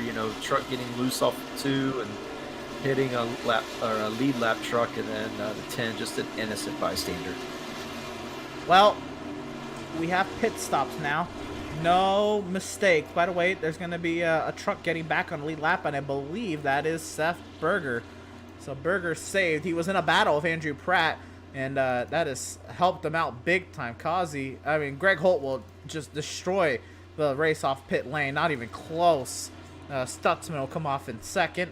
Looks like it'll be a race to the line. It'll be Causey over Fitzpatrick for 3rd and 4th, and Joshua Gaffright comes off the pit lane in 5th. Seth Berger is now on the lead lap. He's going to have to fall to the back and get probably get his pit service in here. And then many drivers, I'd imagine, are going to go for a wave around here, because cautions breed cautions is what Andrew Pratt and Brad Bothwell and Kevin Thompson and Jason Miz and Cody Vreeland and Ronnie Johnson and Joshua Fox and Tyler Markle, James Gilliard, Kyle Lingerfelt, and Devin Smith are probably all thinking. And Doug Solms. Oh, we're seeing a mixed bag here. Some trucks coming in taking pit stops, some trucks not. So some guys gonna vote for that wave around. Some of the other guys, like, maybe gonna play their chances here, maybe get another caution. And I'm just I don't think that any of the trucks would pit, any of the lead lap trucks would pit anymore. But yeah, very mixed bag of strategies there. So Seth Berger, I'd imagine, is the official lucky dog of this caution, since he was on the lead lap and has since come down the pit lane. It's now who's all in front of Greg Holt. Yeah, and it's going to also play here, what lane do you choose? We're going to get closer and closer to that choose line. And we saw Stutzman take the inside earlier, and we'll see what he does now. Because, I mean, he did not get a good start at all on that inside lane. I know his truck likes that inside line, but he didn't get a good start. And this is the make it or break it. You got to send it here. So we'll see what happens when they get to the choose line. I'd imagine this is going to definitely be, this caution's going to extend another lap, just because of the massive amount of wave rounds we're going to have here between Velzy and Daniel Park and Bothwell. And we'll see here, lights are off on the safety vehicle, and are these drivers not getting waved around? Oh no. Yeah, I hear them asking for the wave around on the radio communications and now caution with has the been ligaments. extended. I don't know if the choose even happened that lap. It probably should not have anyway. But if it did, I believe Holt chose up high and Stutzman down low, but I don't know if the choose happened.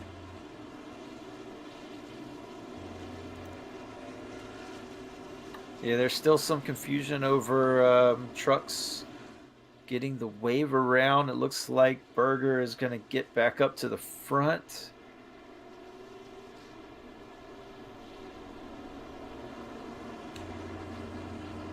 I don't know. We are in a little bit of a whammy here, because I believe race control has it set to where they have to give all the wave rounds manually, which is going to take quite a while. And here we go. Now we're getting wave rounds. Yeah, and they'll probably have to extend the caution again. Just allow everybody to get set up. The truck's going to be racing around. And Lingerfeld's going back because he was the cause of the caution. He's going backwards, so he will not get away around Kyle Lingerfeld. But here we go with the choose, I believe. Anyway, this is the choose happening here. And Oh, I just heard that they're going to do it next time by. okay, so that was not the choose. A little bit of a tease there, but Kyle Lingerfeld, again, he was the cause of the caution.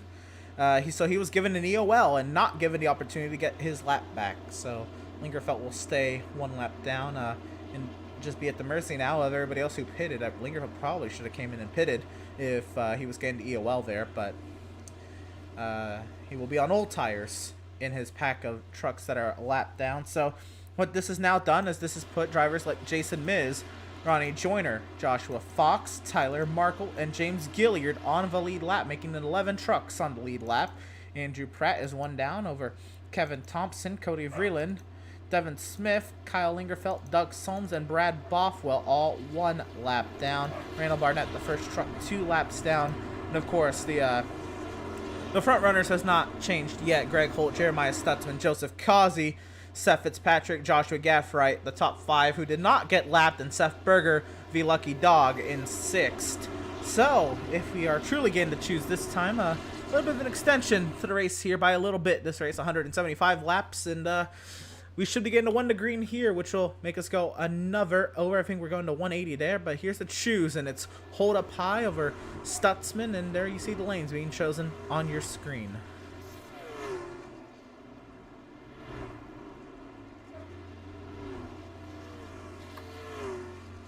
Yeah, very mixed bag. A lot of trucks taking the inside lane. I'm quite surprised by that. The outside lane tends to be better on the restarts, but it does look like a lot of drivers taking that inside lane, especially up front. Kind of interested again with how Jeremiah Stutzman's going to approach this one.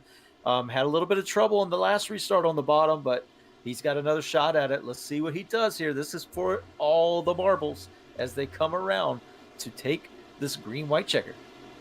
And the first overtime attempt here at the Homestead-Miami Speedway tonight for the Outlaws Sim Series in their 3rd round of the Gunman Trucks calendar. And here we go. It's Greg Holt up high, Jeremiah Stutzman down low. Row number 2, it's Seth Fitzpatrick and Joseph Causey, and Joshua Gaffright. The 3rd and final car that is going to be restarting with the field. Then it's Seth Berger 6 seconds back towards the rear of the field, and he's got a bunch of lead lap wave arounds of him with Jason Miz, Ronnie Joyner, Joshua Fox, Tyler Markle, and James Gilliard. As the iRacing.com safety vehicle will find its safety into the pit lane. 3 miles to settle it. If we make it back around to the white, green flag is out. 1 more time around at Homestead. 2 more times around at Homestead.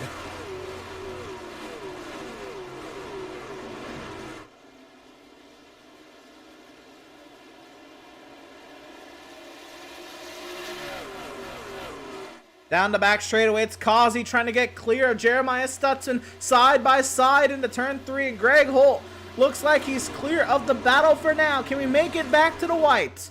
Oh, Holt slow to center of the corner. Holt slow. Causey gets loose as well. Jeremiah Stutzman now to the inside. 1 lap to go at Homestead. Jeremiah Stutzman is there. The white flag presented by Tucson Sound Art to the inside. Stutzman trying to steal the win away from Greg Holt. Clear to the lead of the turn number 2, 3 wide behind. Gaffright trying to take a podium. Does Holt have a lunge back into turn 3? That 71 truck is awesome on the inside. He puts it on the inside 1 final time through 3 and 4. He's going to pull away. Jeremiah Stutzman looks to take the win at Homestead. Jeremiah Stutzman will win at Homestead. A photo finish for 2nd, and Stutzman with the fastest lap on the final lap, and Kevin Thompson takes it. But Jeremiah Stutzman on a late race restart will win here at Homestead in a phenomenal last few lap turn of events. A caution coming out with 3 laps to go, with lead lap cars trying to find a way past lap vehicles, and Stutzman's already celebrating. From 15 seconds back, got the late race caution, put his truck where he needed it to be, and just made it work. Jeremiah Stutzman celebrates here in Homestead. A well-deserved win. He stuck with it all the way, and just not what Greg Holt wanted to see at all. He's going to have to settle for 2nd place. You know what? You called it. You said the one driver happy about this late race caution was going to be the 71 of Jeremiah Stutzman. I didn't really comment on it because we just saw how Jeremiah Stutzman was not able to get up to speed on the one other restart of this race.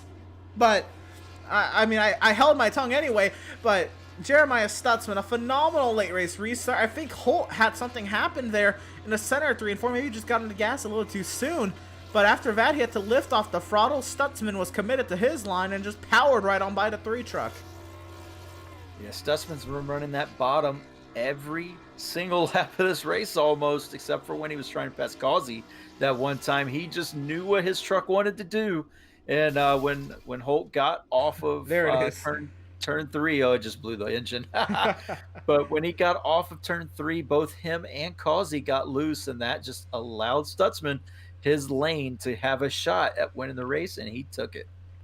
Well, we're going to step aside for just one moment. We'll be right back with post-race interviews, post-race coverage here of the Outlaws Sim Series in their 3rd round from the Homestead-Miami Speedway. It was a thriller at the end. We'll recap it on the far side.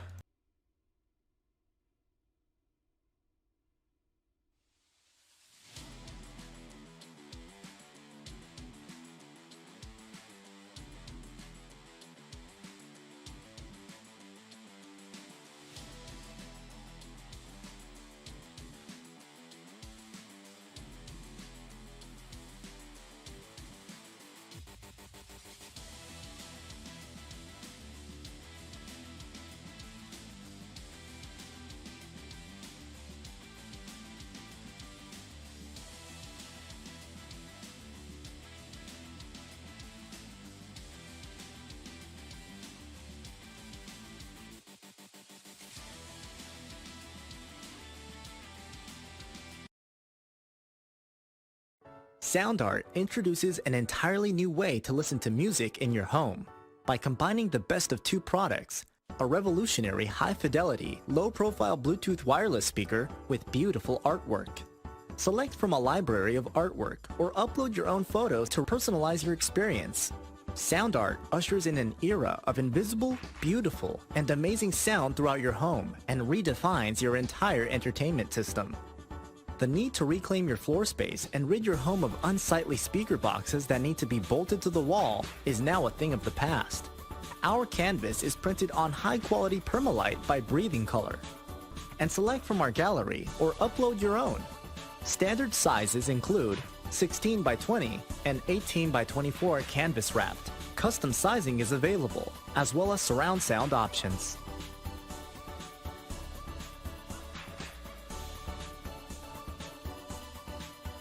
Have you found yourself trying to hide your joy because you're unhappy with your teeth? Your smile is the first feature noticed in an interview, on a date, or in family photos. We want you to be able to shine bright as your best self, and our teeth whitening system is the perfect step toward restoring your confidence.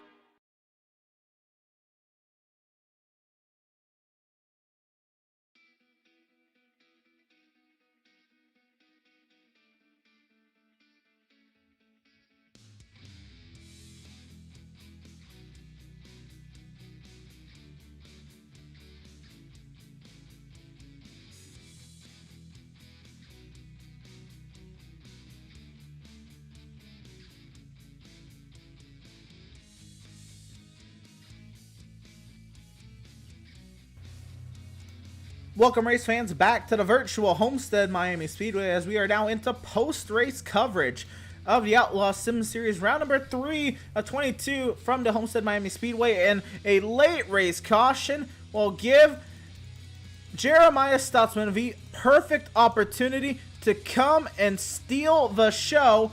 Jeremiah Stutzman, how did you do it?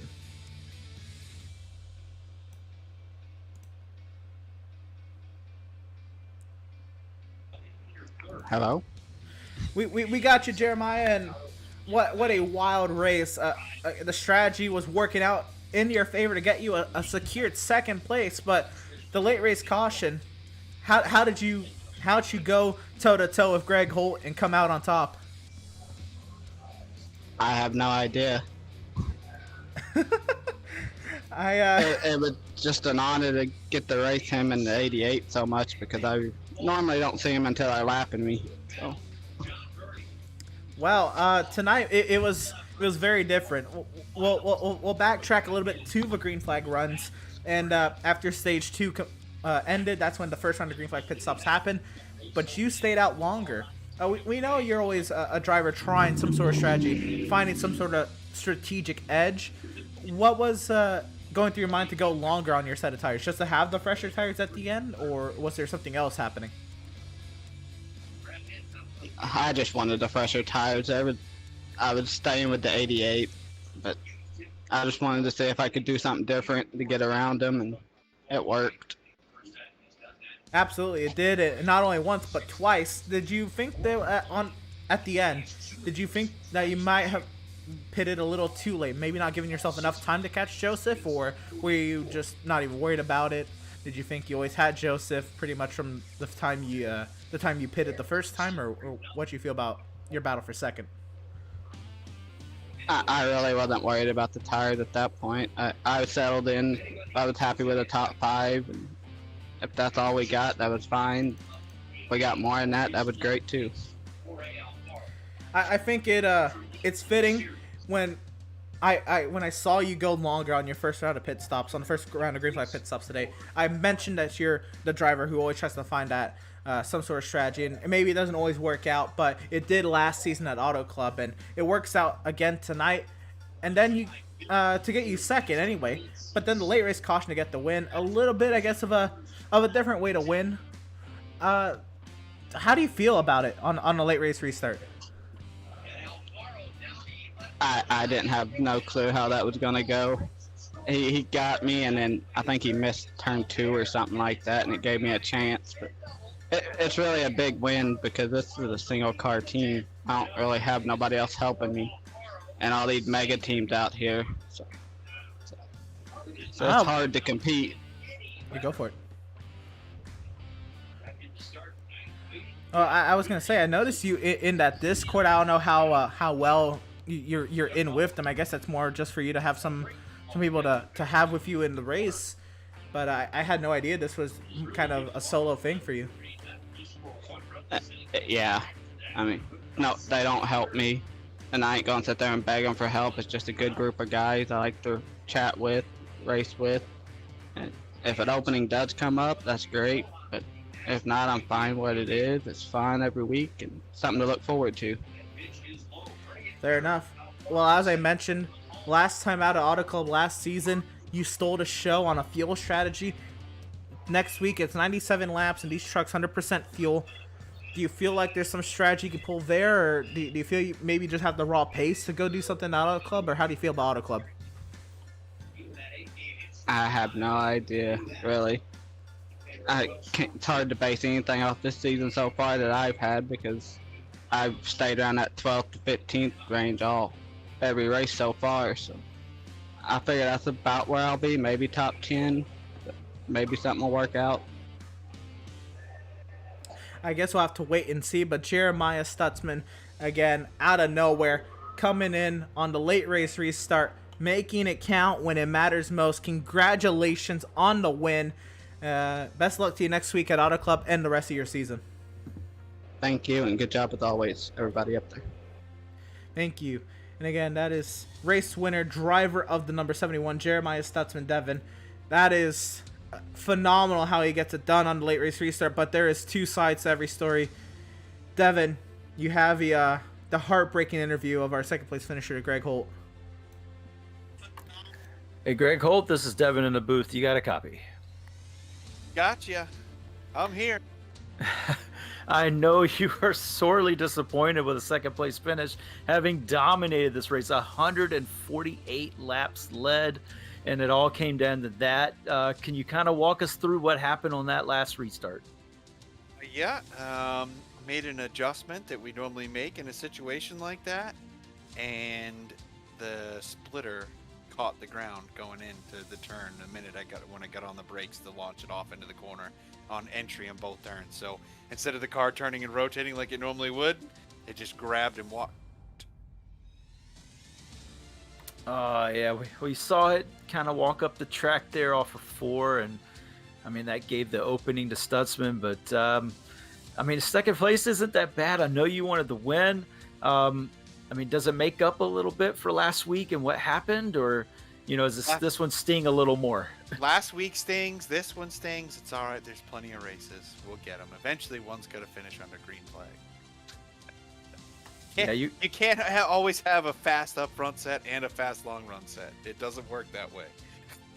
So we'll keep going with what we got. We can go out lead laps and run up front, and we'll take it. That sounds good. I mean, it always looks like you have the best truck when it comes to that long run pace. And I mean, that was again tonight, and you called it on that first time we interviewed you before stage 1 ended. And you said you wanted this thing to go green, and I mean, it did for the longest time, and you just dominating. But man, I feel for you. And I mean, is there anything that you can kind of give us as a preview for maybe what you have in store for Auto Club? Yeah, we'll see. I think maybe a little more draft at Auto Club, but I think we've got a pretty good set for there as well. So, hopefully we get to finish one under green flag conditions instead of having that late caution. If not, maybe I'll have to go back and rethink about the way we're building the sets. I mean, yeah, everything changes, and we wish you the best of luck again. And I mean, we're going to give you the floor again for thanking anyone you need to thank here. The floor is yours. Well, first, I'd like to congratulate Jeremiah. That was a great win. Thank Kazi and Joshua and Miz and Garrett and Schroeder, or Scrotum as we call him, for all over at PSS. And thank Adam for putting the show on again, and Emerson and you for doing what you do. You guys do a good job. It's fun to watch after. Well, we greatly appreciate that. It was an honor to watch you race. Unfortunately, you couldn't make it work out, but again, it is a long season. Good luck next week at Auto Club. We look forward to talking to you again. And that was our second place finisher, driver of the number 3, Greg Holt. And the other factor in that equation, driver of number 88, Joseph Kazi. And Joseph, you got some laps led there early.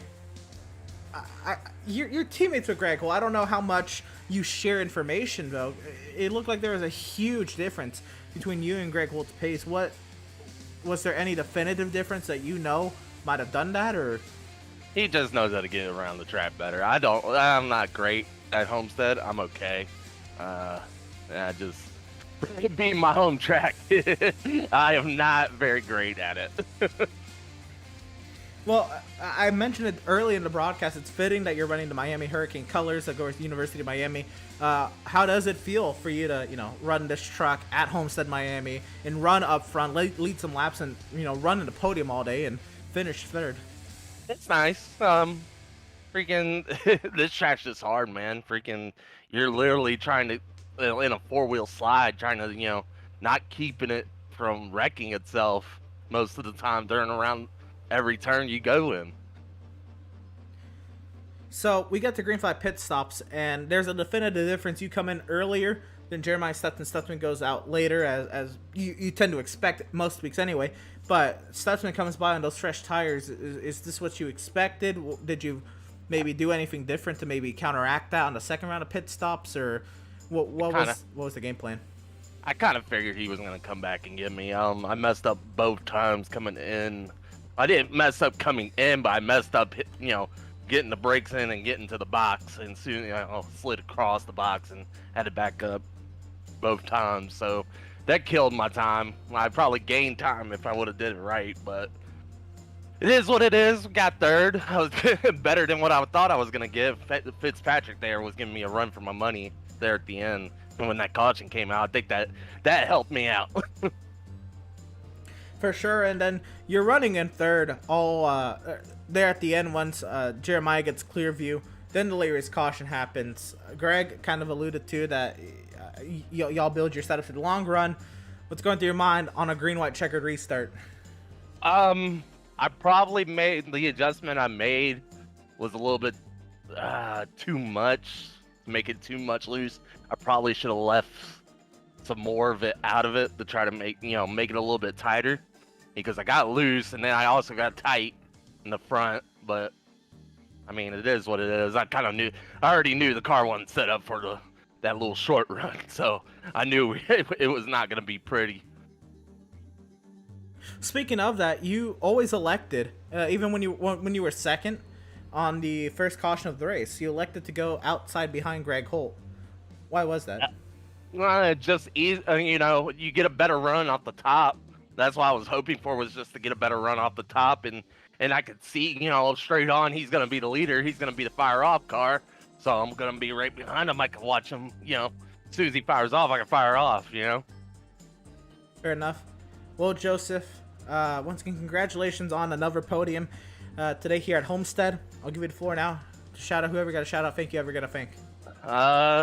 If my dad and my aunt's still watching, thanks for watching.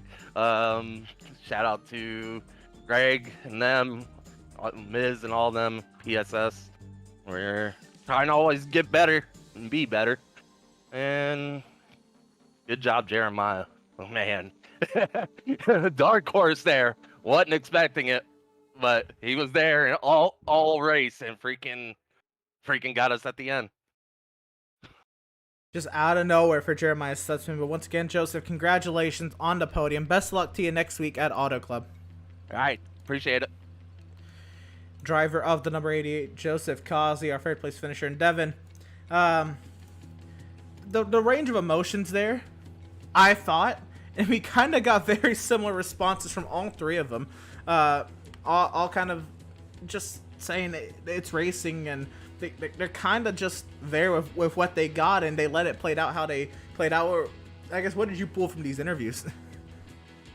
Yeah, it looks like, Causey had kind of settled in that, he's not probably the best truck tonight. Not really liking how Homestead is, not comfortable with the track as much as he'd like to be. So probably the most comfortable finisher, accepting of that third place. And then, we get to the leader who's ecstatic, it just not expecting to win at all. And then it's just kind of put there for him and he takes it. I mean, that's what you got to do. Sometimes these things fall in your lap, sometimes they don't. And when it does, you got to take it. And that's what Stutzman did tonight. Greg Holt, you heard that you heard in his voice, he was a little disappointed, which understandably so. He had the best long run truck, and it just comes down to that. And an over adjustment on that last pit stop, and just not able to make the truck do what he wanted it to do on the short run. And, even though he was the fire off truck and got that little head start, turn 4 turns out again to be the great equalizer and, deliver us our new winner for the season. We've had 3 completely different winners so far in 3 races. Yeah, turn 4, it might have something to do with it being a little longer and a little bit of a sharper end to it. With all kidding aside, though, here's how everybody else kind of felt with that late race restart. Jeremiah Stutzman, of course, the winner, leading only 9 laps today. Greg Holt leading 148 will come home in second. And Causey leading 14 laps will finish in third. Joshua Gaffright, Seth Fitzpatrick will round out the top 5. Seth Berger will get P6. Ronnie Joyner there in 7th. Joshua Fox in 8th. Tyler Markle 9th. James Gilliard 10th. I want to say Seth Fitzpatrick gets 3 top 5s in a row to start the season. Seth Fitzpatrick is lighting it up right now, and I am very impressed with the 2 truck. But Devin, here's the next page. Yeah, 11th, Andrew Pratt. A good run out of him. Maybe not expecting to be where he was, but a good run for 11th spot. Kevin Thompson had some troubles. Falls back to 12th. He was a top 10 truck for most of the day. Devin Smith comes home 13th in the 95. Doug Solms, a good run, coming home in 14th spot. Brad Bothwell caught out late by that late race incident. He's going to have to settle for 15th after having a great run, putting him in a great position to have a top 10 finish. And then the same thing can be said for Cody Vreeland in 16th. Both also falling into that late race caution, the cause of that with some of the lap down trucks. And unfortunately, he comes home 16th. 17th, Jason Miz. Not the run he wanted to have, but, there's for our Daytona winner. still a long season. He can get it turned around. He's just got to stay in that top 20 in points. 18th is going to be Randall Barnett in the 63 truck. 18 truck of Joshua McClune comes from 19th. And Farron Elam Jr., who we expected to have a decent run tonight, he's going to have to settle for 20th. On to the next page, Garrett Velzy won the lap trucks today. We mentioned Kyle Lingerfeld right around the center of the start of that final the final incident that brought out the caution to re-rack him and give Jeremiah Stutzman the opportunity to win it on a late race restart. Brendan Richardson did not find a pit wall appetizing today. He'll finish in 23rd. Jeremy C. Poole will finish in 24th. Dan Park went around off the nose of James Gilliard today. He'll come home in 25th, 16 laps down. I believe he might have parked it there towards the end. Andrew Schroeder will come home 26. He DNF'd today at 44 laps down. John Mickey 27, 49 down. Matthew Setzer 28, 56 down. Jesse Adams 29, 65 down. Joshua Balliet comes home in 30th, 78 down. Eric Peck 109 down in 31st. Joseph Pinino 119 down in 32nd. And Matt Rogers 152 laps down in 33rd. And Devin, Homestead kind of provided what when you think of real life truck races at Homestead, you normally think of caution early, long green flag run, caution late, and that's kind of what happened tonight. Yeah, exactly. I mean, we kind of touched on it in the intro of the broadcast, where we were going to have one of two things. We're going to have either, some cautions, or we're going to have a long green flag run. And we got the long green flag run. We got the late race caution, and that set up our winner. But, I mean, man, it was so interesting to see just how each driver approached this, with certain drivers wanting the high side, certain drivers wanting the low side. And, most people think the high side's going to win out every single time at Homestead, but Jeremiah Stutzman's going to prove him wrong. He kept that truck on the inside the whole race, and he's the one who comes home the winner. Well, PitStop TVs would not be possible without the support of all of our partners here at PitStop TV, like Tucson Sound Art. Your picture, your music. You provide the image that you want. They will custom create a beautifully framed, high-quality canvas with a built-in Bluetooth speaker. Use promo code PitStop TV at checkout for 10% off of your wall-mounted sound art device today. They're at www.tucsonsoundart.com. Race pace setups. Again, the 24 hours of Spa here on iRacing is coming up quickly this weekend. If you don't have a setup for your team, you better check out that Discord link there on the bottom. Race pace setups. Tyler, Real World Race Engineer, will create you a GT3 setup. Very stable, very fast. You should definitely check them out and see if you like it, see if it fits your driving style or your team's driving style, and see what you can do with it. Again, I used it at Bathurst. The car felt phenomenal. I was not very confident in Mount Panorama until I drove that setup, and it gave me a lot of confidence. I instantly felt so much better for that Bathurst endurance race back in February. And again, race pace setup's a huge help with that. PitStop TV broadcasts are brought to you by Permanent Makeup in Maine. You deserve the best care that money can buy. And also presented by BAM Racing Videos, by a race fan for the racing community, and by Whiplash Media, the official graphic and camera provider of PitStop TV. And that website link down there, www.pitstoptv/Whiplash. That's where you can find your opportunity to find graphics, and where you can contact Whiplash Media to see what you can do about getting graphics and cameras for your iBroadcast today. And of course, another thing on www.pitstoptv.com, when you hit / there, why don't you also go ahead and type out Cars Esport Tour. The Cars Esport Tour is back, and entries are open to all Cars Tour competitors as well as other select short track stars and iRacers. Cars Esport Tour races will be held on Wednesdays, with practice opening at 6 p.m. Eastern. And make sure you go once again to www.pitstoptv.com /Cars Esport Tour for more information. Again, Andrew Cardinale IV, our very own Andrew Cardinale IV, running the series, and we'll be broadcasting here on PitStop TV. It'll be alongside the Outlaws Sim Series most nights. But if you're a short track racer and you really want to get your name out there, and you love the short tracks, and you think you can go toe to toe with some of the best short track racers in the nation, make sure you go to www.pitstoptv.com /Cars Esport Tour. Sign up today. The $10 entry for the 6-race season. They'll be racing regular late models at 6 very different ovals it'll be quite the challenge, and I cannot wait to see who will come out on top in that Cars Esport Tour Challenge. Also here on PitStop TV, like I mentioned today, we pulled a doubleheader. Next Wednesday will also be a doubleheader. We'll get there in a second, but once again, I want to shout out Trey Shuttlesworth once again for coming back to the limelight of production tonight, having to hold down the fort up at the virtual Chicago Street Circuit in Chicago, Illinois. With Eric Brennan tonight, I'm sure they called a fantastic race. I'm going to go back and watch it here in a few minutes to see how all the action shaped out for the IORL IndyCars at Chicago Street Course. But tomorrow night, the PitStop TV channel introduced yet another new series to the channel. I say new, we had the prelude for this series on a Sunday morning a couple of weeks back. The Streamer Championship there, that was at Road Atlanta a few weeks back. But now here comes the series, the league, and their season opener tonight, tomorrow night at the Hockenheim Ring, 9:15 p.m. Eastern. You're not going to want to miss the North American Racing League and that GT3 series kick off their season opener tomorrow night at the Hockenheim Ring. Then we'll go on a little bit of a break. We don't have MSRA for the next couple weeks. They followed a real NASCAR schedule, and NASCAR is on their Olympic break. So we'll pick the action back up on Tuesday night with Newark and their Season 13 action. 2 races left to the playoffs. We go to Atlanta to see who's going to have the best advantage heading into Legacy Daytona. So Atlanta, 2 races before the regular season is over.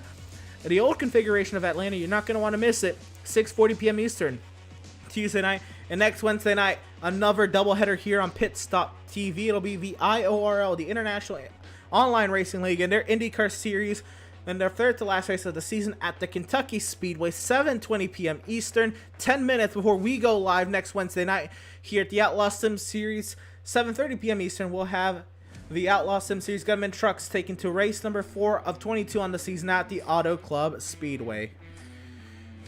And Devin, I mean, out of that slate of races, again, I feel like you might be a little biased to Outlaws here, but out of that next slate of races, what are you looking forward to? Of course, Outlaws.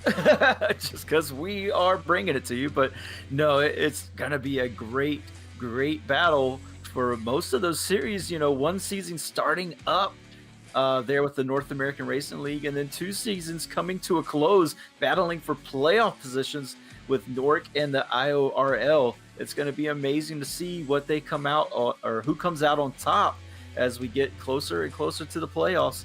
And yeah, I mean, I just got to say it's all 3 of those leagues that we have coming up next week, as well as the Outlaws. I mean, all of them are interesting. They are all very fun to watch, and they are brought to you all by PitStop TV. And being with our slate of broadcasters, it is always a great time. So definitely check us out.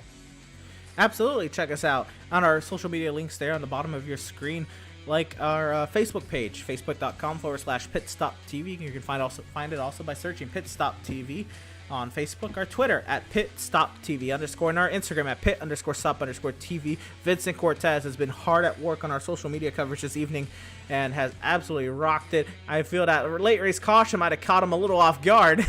So we'll see. I'll be checking out his post after the broadcast wraps up here as well. You can check out all his social media updates from today's race, and you can check out the IORL updates that Trey Shuttlesworth will be ever so kindly to update the Facebook page even after going through all the work of production today at IORL in their Chicago Street Course race.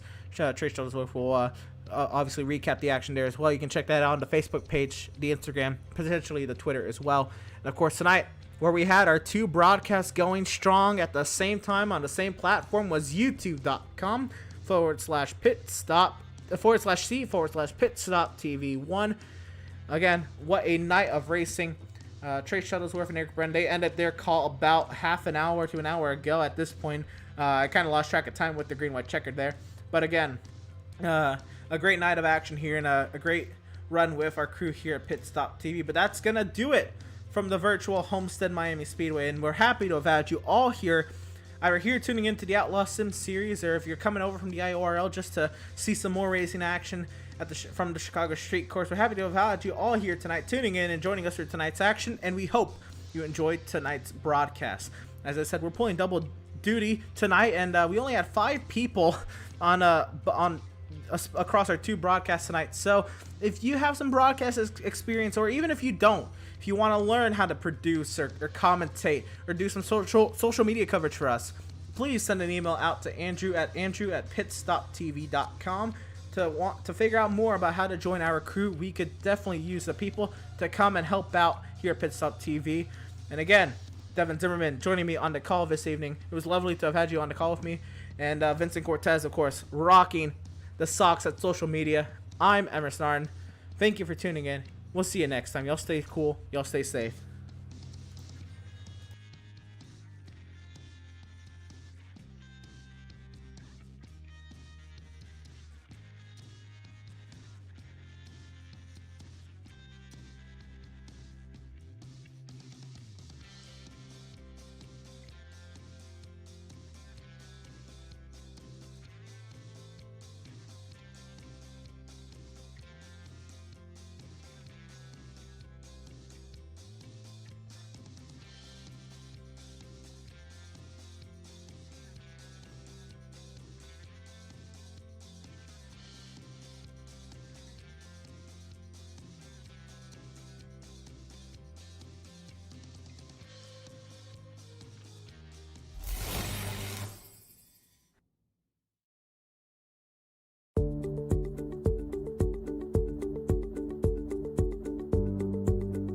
Sound art is a product that is a speaker and it's art. We combine it together and we call it sound art.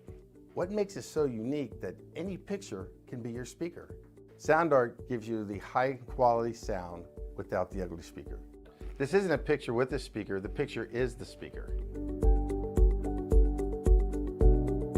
Just imagine your wedding picture uploaded onto a canvas and now it's speaking 10,000 tunes. I mean, it's a very cool concept.